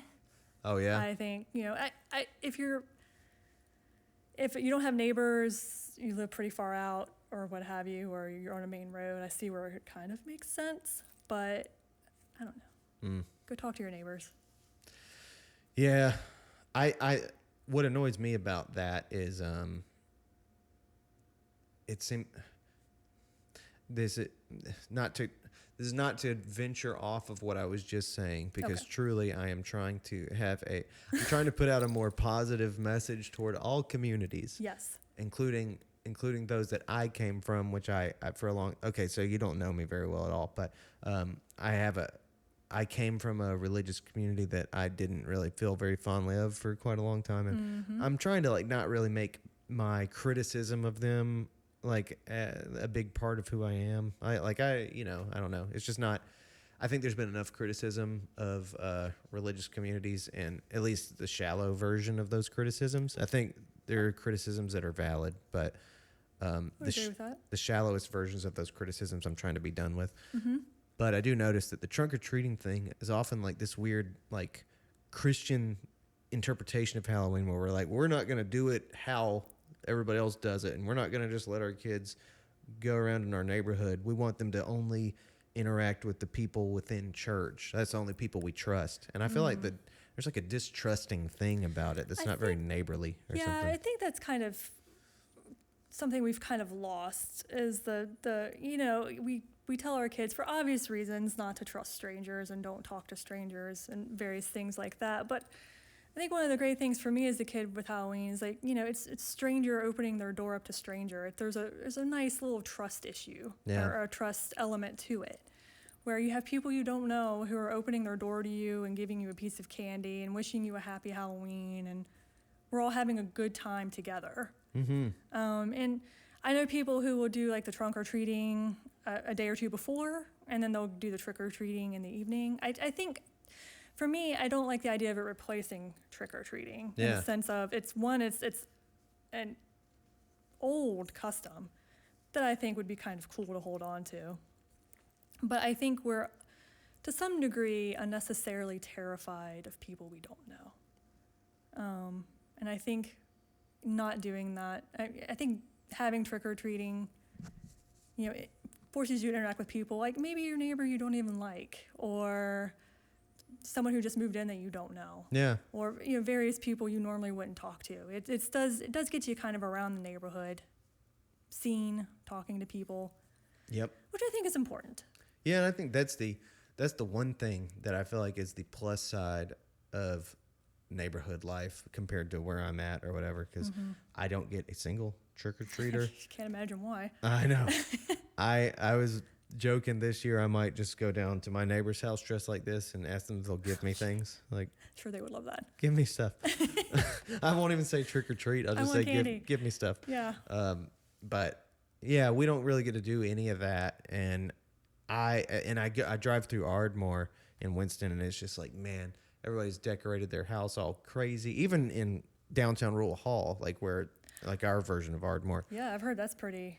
Yeah, I mean, it's there's houses up there that the decorations way surpass what they do in Ardmore. It's like, what are y'all doing? One guy has like, he's just bought everything you can buy, so there's no theme. He's got like an R2D2, and then I he's got love it. like a 30-foot skeleton. And I there's, love like, the random stuff. yeah, Yeah. it's so ridiculous. Like we went with the theme, everything.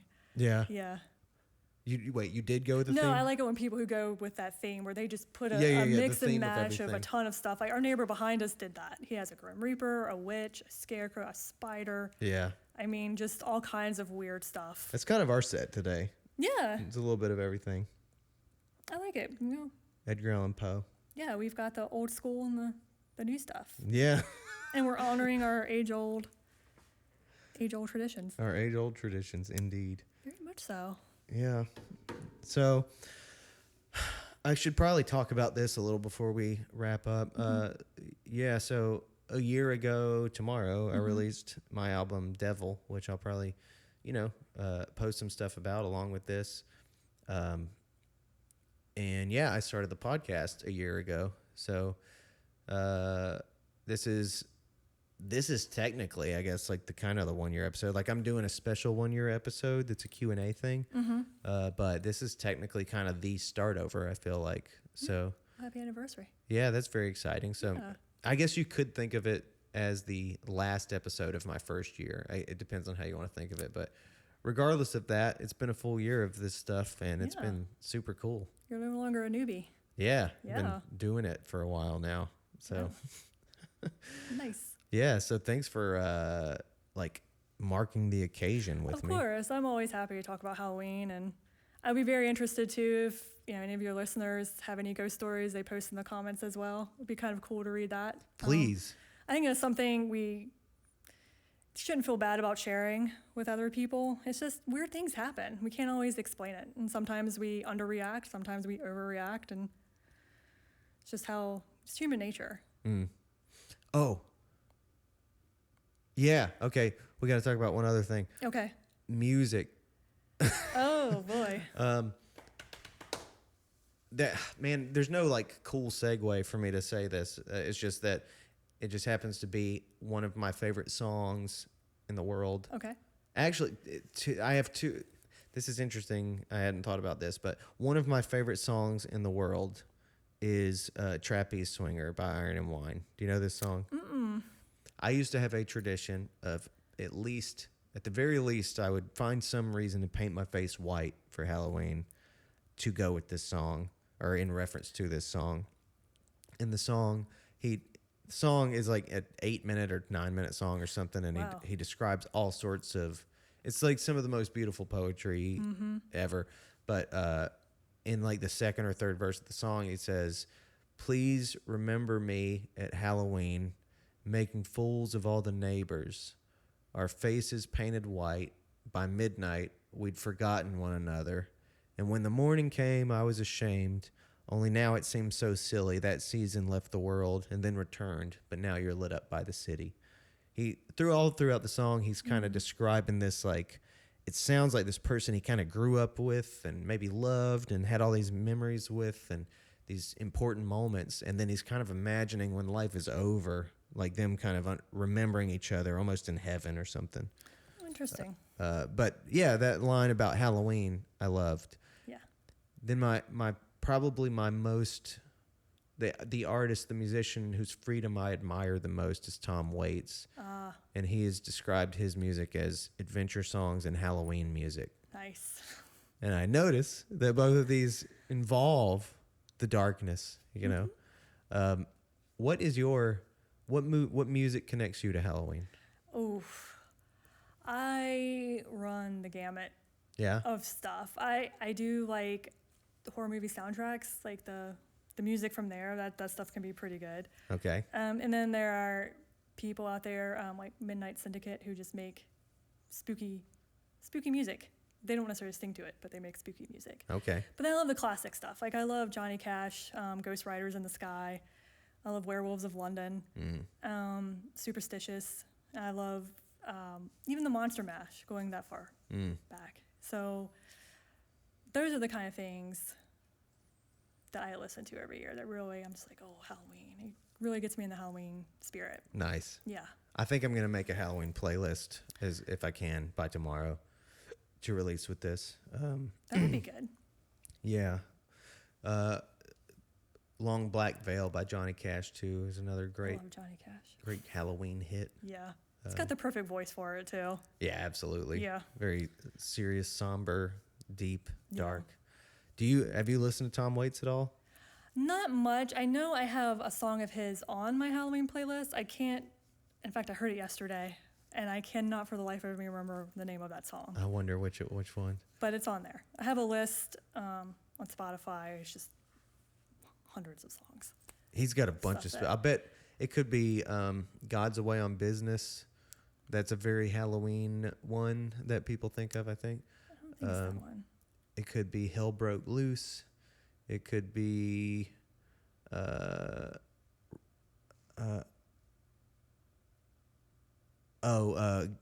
well, all of Mule Variations and Blood Money has some some Halloween stuff on it, but yeah, a lot of his stuff is Right. great Halloween vibes. I would Yeah. heavily recommend. Like Susie and the Banshees and a bunch of other things. I don't know what that is. Yeah, they've got some pretty interesting songs. And then who else has done some of the? Not Tom Waits. I wish I had my phone in front of me because I could just scroll through all the songs that Yeah. are on that just play. Well, maybe I don't. Can other people add to playlists? I know they can view them. I don't know if they can add. Okay, I don't know anything about that either. But anyway, maybe we'll get some music recommendations from you, and we'll just throw together a playlist. Oh, and speaking of which, I should probably mention I'm going to be posting about it, but tomorrow when the episode drops, the T-shirt design will also drop. Ah, Yeah. yeah. You want to talk at all about the T-shirt design? Yeah, you asked me to do a spooky Red House T-shirt for your podcast, and I obliged. That's the story. And I really like how that one turned out. So Yeah. added some texture, so it's got that worn vintagey look to it. Absolutely, it does. Yeah. So that T-shirt design will be available to people for 1 week, and then Very cool. yeah. So I'm gonna that's kind of one of the goals for round 2 for year 2 of this thing is just to make this common, to do a T-shirt design every week for the episode and just I don't know, create a culture a little bit of. It's not like that lingering, It's not like they're gonna stay on there forever. Like all this social media stuff, I don't know. It seems like Rick Rubin does this interesting thing where he'll post his quote that he's gonna post on his Instagram or whatever, and then he'll delete it.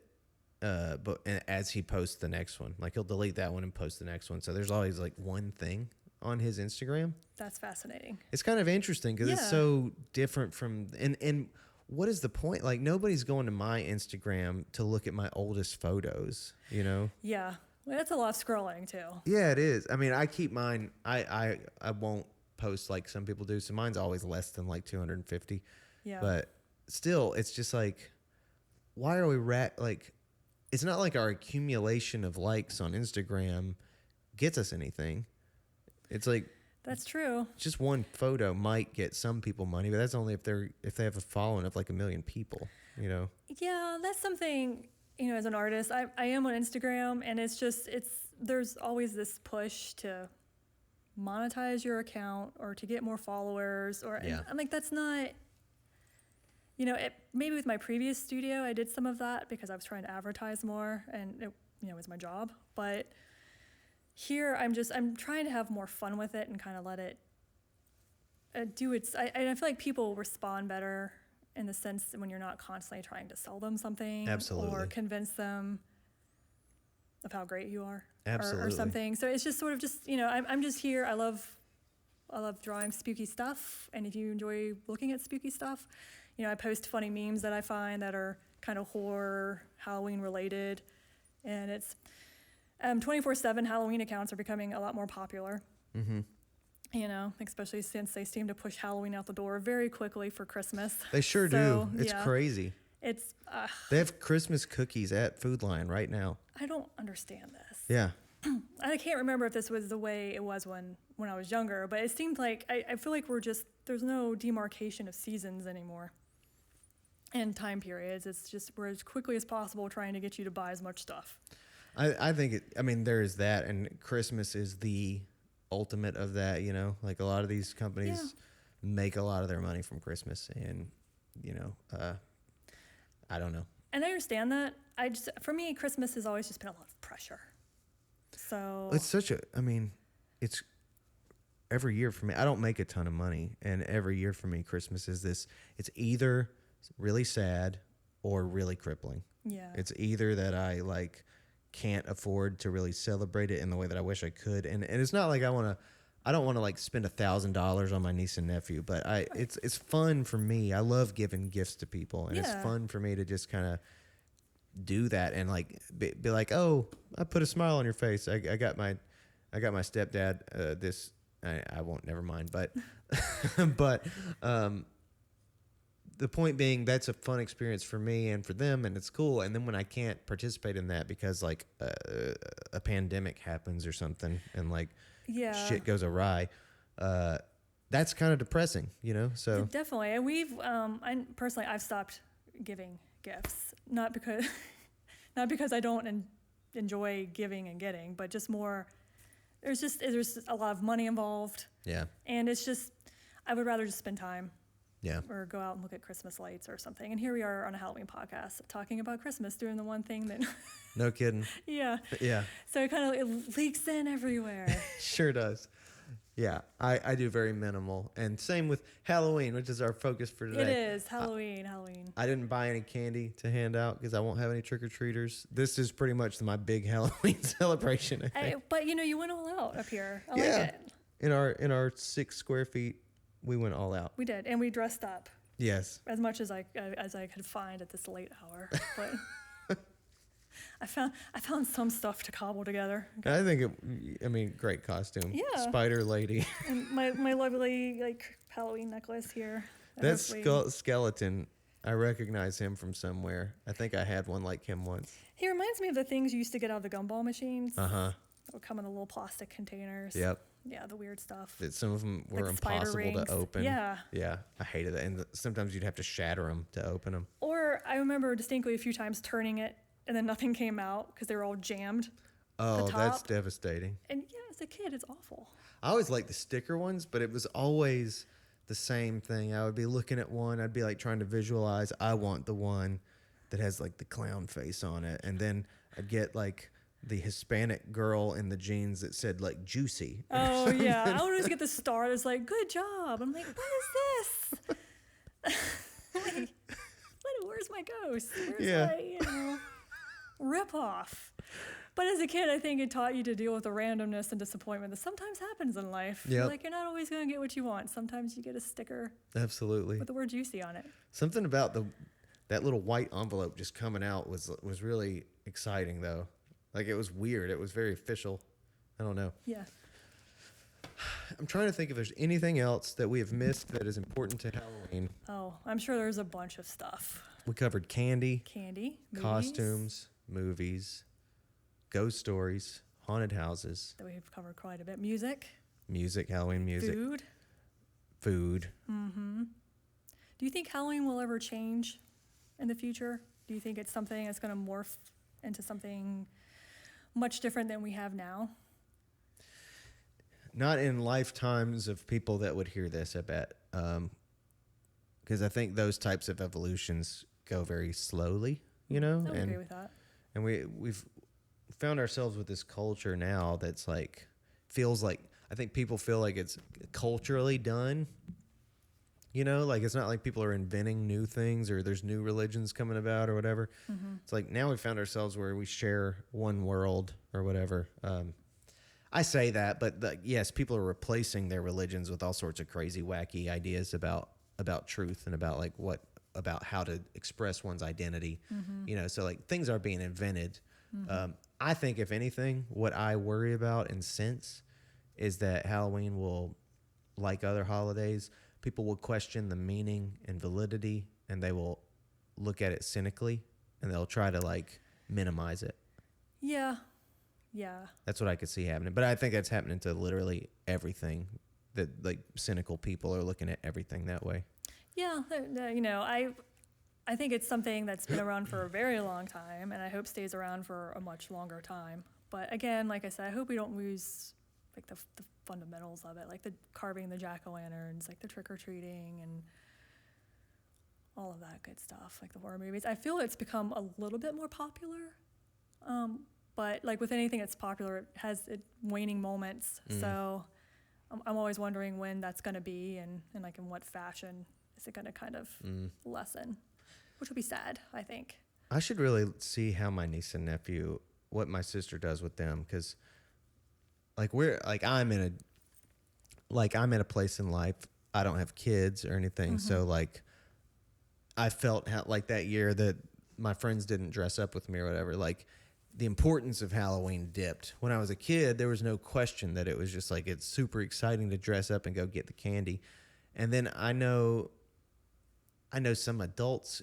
Actually, I don't think I know adults who have kids who experience it that way. But I guess there's a question of like what Halloween becomes as life goes on. That's a good point. We're dressed up, and like, would we do this if we were 80? I don't know. I like to think that I would. I would hope. I like to think I would still have that kid spirit. Yeah. Yeah, I think that's what it is too. Is just you being, you know, capturing some of that youthful stuff. All the smartest people say that that's the magic, you know, just to keep that. And I mean, I don't have children either, so I don't take anyone trick or treating, but I do love getting trick or treaters. Yeah. And I do love, I get this kind of irrepressible joy when the fall rolls around that I'm just like, ooh, it's almost time. Yeah. You know, and like but I like the old school things, like the jack-o'-lanterns and the little ghost hanging from the tree, and Same. yeah, like just the cool like tradition of it versus I do kind of like the idea of maybe more house parties, like friends inviting friends over and doing stuff like that.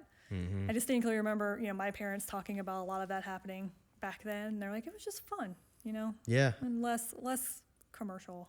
I think I did that the first 2 years I was here. I don't think I've done it in a while, but yeah, I mean, I just having the punch bowl out and Yeah, like people music. being dressed up and music and wondering if people are going to dance. Like that shit is so fun. Yeah.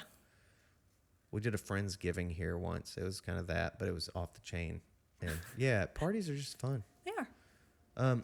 Maybe I should ask you, like, what do you have what do you have like this is what Halloween is for me? You know, because some people do the what is it, the day, like other cultures do like the Day of the Dead or different things like that, and it's like all about like recognizing family members that aren't with us anymore or whatever. But obviously Halloween is different from that. But then there's like, do you have a reason for why you do it? Why I still do it? Yeah, or is it just simply doing it? I don't know. I think that is a very deep and loaded question. I know for me, I'm sort of a giant kid in a lot of ways. I get excited by like the littlest things, and I feel like for me, it's sort of a way of going back to the past a little bit, when you know you have that one night and like your whole world is just that one night. You're living very much in the moment. You're not thinking about the dumb thing you did in school that day or the test you have tomorrow. It's a very in the moment kind of holiday, I feel like. Yeah. And you're with people you love and care about usually, or your friends, and it's also it's not like the other holidays where I feel it's solely family oriented. I feel like Halloween's still kind of a community holiday you can celebrate together, which is nice. So I sort of like that aspect of it, and I sort of like the idea that I still carve a pumpkin, which is something people have been doing for a very long time. And you still do these kind of ritual things that to me have no sinister meaning behind them, but they're just they're just fun. Like, yeah, I'm a grown adult now, and I'm still carving a pumpkin and hanging ghosts in my tree and dressing up. Yeah. So I love that. and still kind of look for the mysterious and kind of embrace the weird Yeah. in life a little. There's a weird, I don't know. I mean, obviously all the leaves are changing, and people associate the changing leaves with like the trees looking dead or dying or whatever. Which, you know, they're not dying, but Yeah. they're shedding their leaves. But there is this. Sometimes there's this sense in my head that's like, time to hunker down for winter, time to like survive winter, and that's interesting too. Yeah. Because winter is like punctuated with this big feast Yeah. of like the merriest time of all, you know, like, oh, celebrating in the dead of winter, And dark. in the dead of darkness, when you could be freezing to death and you could be running out of food. This used to be a real concern, you know, Yeah, like for people sure. would farm all summer and fall, and like the reason we learned to jar and can and all this stuff was to survive wintertime. Yeah, that's all you got. Yeah. And like in the middle of that, there's this big ceremony of like being happy and stuff. But at the start of that whole process, this harvest ceremony that's like associated with death, and that looks like death or whatever. It's very interesting. I don't know. Yeah. Whatever we're doing psychologically, whatever we've been doing for all this time, it's very interesting. Yeah, and clearly we need it, or we wouldn't be still doing it all this time. Yeah. So yeah, it serves a purpose. I think Halloween's the literal precursor to Christmas, now that we think about it. So, Yeah, I do feel like Thanksgiving sometimes like doesn't really get its due as like food, yeah. you know, because I do love food. So. They are really bunched up together. It's kind of awkward. It's fun to have it in November and like break things up, but Yeah, I guess the weird thing about Thanksgiving is that like it's like an American originated holiday, unlike these other ones. that's true. Yeah, Yeah, and I know it's got some aspects to it historically that people a lot of question. people don't Sure. like. Yeah, so I understand that as well. It was just really weird going into the store in September, getting Halloween decorations, and there's pumpkins that say "Give thanks." Yeah. I'm like, what is that? Yep. Or July, just as early as July, seeing Christmas stuff out. I really feel like a few years ago it was a joke, like oh, there's Christmas stuff out before it's even Thanksgiving, but this year seeing Christmas cookies out before Halloween I know. was just kind of like, slow time down a little, people. really? Like, Yeah. really? And I think I can understand people buying Halloween decorations in September. Yeah. I can't understand like before Halloween, like replacing all the Halloween decorations with Christmas decorations. That just seems like the market is so confused or like, yeah, quick. Yeah. But I don't know what I guess they know. They must have some reason for There are what they're doing. people who, like me, who love Christmas 24/7. Yeah, absolutely. Yeah, I love Halloween. and spooky Weirdly, I year feel like round, those yeah. people are the ones that are most likely to be serial killers compared to the Halloween lover. Oh yeah, like the people who love Halloween 24/7 or Christmas. Christmas, yeah. I feel like that's Yeah. really creepy. There's a little bit of animosity between like the Halloween people and the Christmas people, and like, look, I don't hate Christmas. That's everyone's first thing. Like, why do you hate Christmas? Yeah. I don't hate Christmas. It's just not my thing. So you probably really identify with Jack Skellington when he kind of goes into Christmas land. Is like, oh, I can improve this, and makes it all Halloween. Yeah, I especially identify with him at the end where he's like, you know what? I am the Pumpkin King. Like, forget this. Why am I trying to like something that I don't like or be who I'm not? And I'm Yeah. like, no, I'm just a spooky chick. I like Yeah. it. I'm a spooky girl. I enjoy my ghost time. I'm trying to become the Pumpkin King of Roll Hall. Absolutely. You got the orange going. I did grow that one, which is the biggest one here. Oh, this one or this one? That guy. Oh, yeah, nice. that one. I grew this one Oh, and this one and the little yellow canary yellow one there. well, you did better than me. Everything I tried to grow just withered and died. Mm. So I really need to up my game in researching garden survival. Yeah. Because it just all just died on me. And it was quickly too. I walked out one morning, I'm like, what happened to everything? It's all gone. I don't know if I do feel we didn't get as much rain Yeah, did you water them pretty well? I did.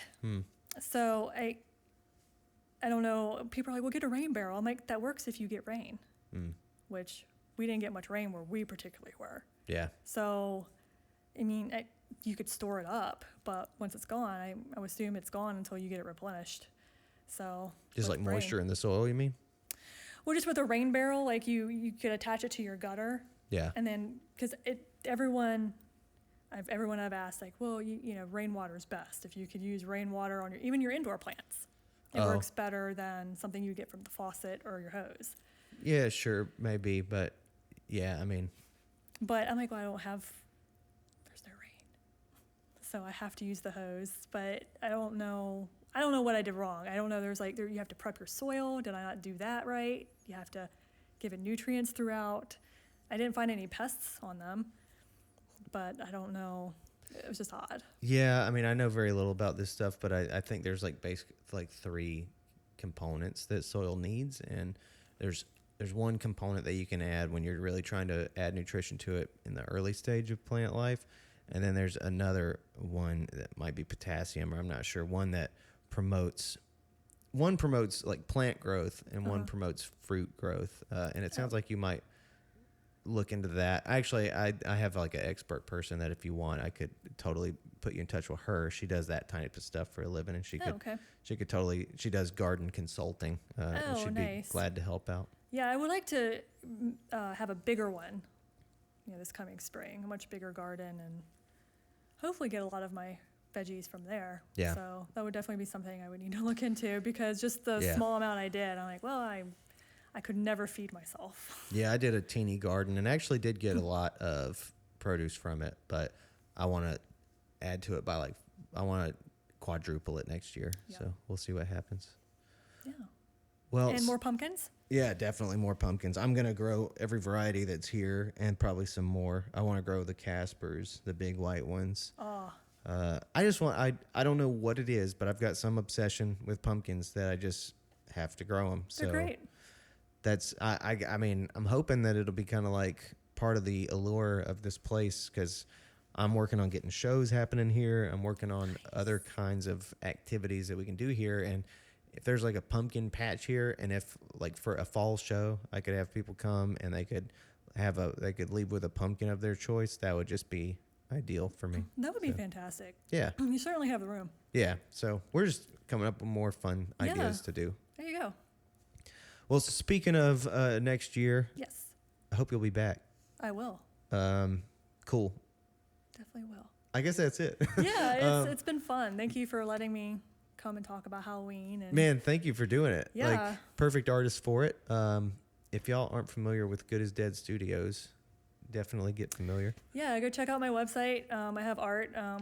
Not pushing anyone to buy anything. A couple of things on there, but mainly it's just I have art up there. I have links to Instagram and the few other places I'm at Yeah. as well. So it's kind of the hub. But I think I meant to say when we were talking about that part, I think it's better at this stage in the market to be somebody who people say, man, I wish I saw more of that person. And I've been in that boat, and I think you probably have. I mean, I remember when I remember when your Instagram didn't exist for a minute, and I was like, noticed that and was like, Oh. that's a bummer. thank you. Because I like your stuff. And I think it's almost better in this oversaturated market, in this oversaturation of social media, to be like, I don't know. I could be wrong, but I've had people tell me you should use social media more. And I'd rather be on that side of this than people being like, Jesus Christ, I wish he would use social media Again? less. God, he's on here again. Yeah. Yeah. Yeah. Yeah, I would agree with that. And I think the minute I was gone, I was just so fed up with social media in general. I don't know. I don't like it. I hate social media. Yeah. But, there's only so many places where you can show what you're doing and have people see it. And that's where a lot of the opportunities I have right now have come through. Yeah. But yeah, so I was like, I'm tired of all of it. I just deleted everything. And then, I can't remember the article I read. Maybe my husband shared it with me, but it was the guy who was like, you can use it and still kind of keep your sanity at the same time. It's like you don't have to be on there all the time. Yeah. And I think that's one of the tricks too, is just being unpredictable about it. Yeah. You know, I have no idea what their algorithm is, why, you know, it does what it does. I don't look into that. And I'm certainly not going to pay them to show my stuff because Definitely. I don't have that kind of resource. So it's just more, I heard the trick is just to be random. Be spontaneous. Yeah, just post days and days later or whatever. Why not? I mean, who cares? And like, I think I'm in a cool program right now, an accelerator program where last week we were talking about digital marketing and Ooh. like, yeah, the big emphasis of that was like, ask yourself any platform that you think you're using for your business or for your brand or whatever, figure out why. Like, what is it you're trying to accomplish with that piece of it? Because some of them are pointless. Like for me as an artist, I have pretty much zero interest up to anyway, in the weeks leading up to this last one, I've had pretty much zero interest in being on Twitter because it's just such I still really have zero interest in being on Twitter. I think that it's hilarious what's happening with Twitter right now. But Yeah, I have never been on Twitter. I don't understand it. it's just it's like a rude place. I don't know. I think Twitter's kind of useless to me. So It's like a fever swamp. yeah, it kind of Really. is. Yeah, you hear and you just read the most awful things. Yep. And people act like it's like anonymous, but it isn't. It's like confusing, but I just don't care about Twitter. So for me as a musician, it does nothing for me to Yeah. use Twitter for what the community of Twitter is. I like the community of YouTube and the community of Instagram. I like Instagram as like a way to identify, like to build an identity for a brand. But, you know, like noticing things like in my case, I think on Facebook, for example, people are way more likely to click on a video I share from my YouTube channel. On Instagram, they're not really interested, I don't think, in something that takes them off of Instagram that is not something that they're going to buy. I would agree with that. Yeah. Instagram doesn't make it, I think it's unless you have a certain amount of followers, very easy to click on anything. Yeah. So, and I just recently, and I hate Facebook, but I just recently got on it mostly because a lot of the spooky events that go on, they're on Facebook. Yeah. In order to find out any kind of details for it. And it just really irritated me when they would link to something off of a newsletter to a Facebook page. I'm like, I don't have Facebook. Exactly. So, but I eventually was like, well, I'm just going to sign on it and be very minimal. I'm not interacting with but I'm on there as, you know, Good as Dead Studio, but I don't know, there's something about Facebook and just like people who just talk Yep. and talk and talk It is annoying. and talk. Yeah. Some And- people are really living their social life on Facebook, and especially older demographics. And that's very lame to me. I'm very bored of all that. Yeah. But it is like when it comes to events, when it comes to link clicks, stuff like that, it's a different domain. And it's more of like another thing with the gardening groups, apparently. It's like it's popping off in localized gardening groups. People are doing really good with communities that are around a spirit on Facebook. Okay. And that's really on Instagram, not so much that. Like Instagram is all about brand identity as far as I'm concerned. I hear that for some people like book publishers, or I would imagine maybe for you might have different metrics on this, but like maybe for visual artists who sell things online or something. But for musicians, I just don't get the sense that people click those links as much. I mean, I don't think so. I do have like the link tree thing, and I can monitor how often people click that, and they do occasionally.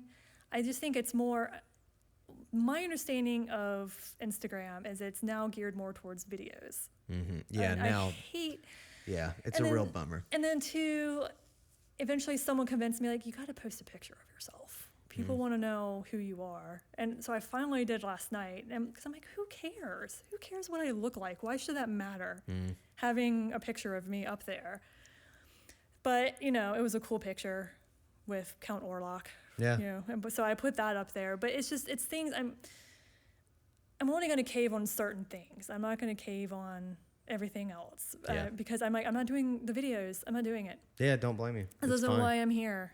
And I should be, and I'm still not. And it's I can't stand the idea of, and TikTok screwed up everything for everybody because yes, it's such it's a engineered so apparently so well. So many people are addicted to it and all this stuff, Very and so addicted. it's changed the marketplace for social media, but it isn't helpful. And the reason I'm trying to avoid it, and I think I've downloaded it. This is my third time I've downloaded it and thought about it, and now I'm like feeling like I need to do it, but I hate it. Yeah. And it's because I don't want, like, an image of me is not a miniature version of what I do artistically. It's just it's a visual representation of me or whatever. If I'm thinking of it in terms of branding, and I don't even take it that seriously. I don't really think of my pictures in terms of branding the way that some people do. But point is, I'm not really humiliated if I post a small picture of me and say, like, this is me, because it's not what I do. But Yeah. if I post a 30-second version of music that I make, and I think that that's as important as like the full 6.5-minute song, I think that's where I start to feel like I'm actually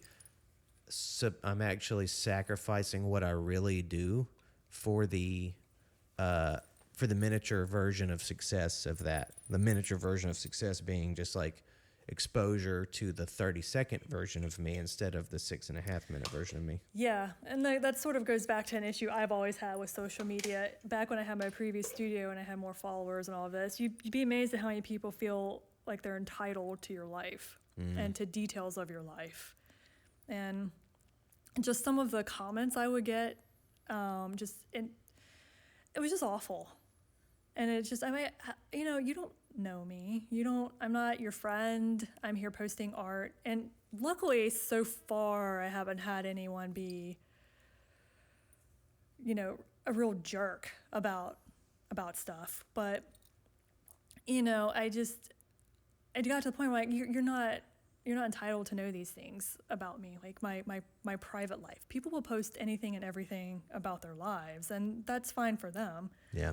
But, I'm a pretty private person in some regards, and I just don't feel, and just sharing ghost stories is actually a pretty big step for me in the sense that I don't tell a lot of people those things, just mainly because, I'm just like, well, and not because not a lot of people ask. Yeah.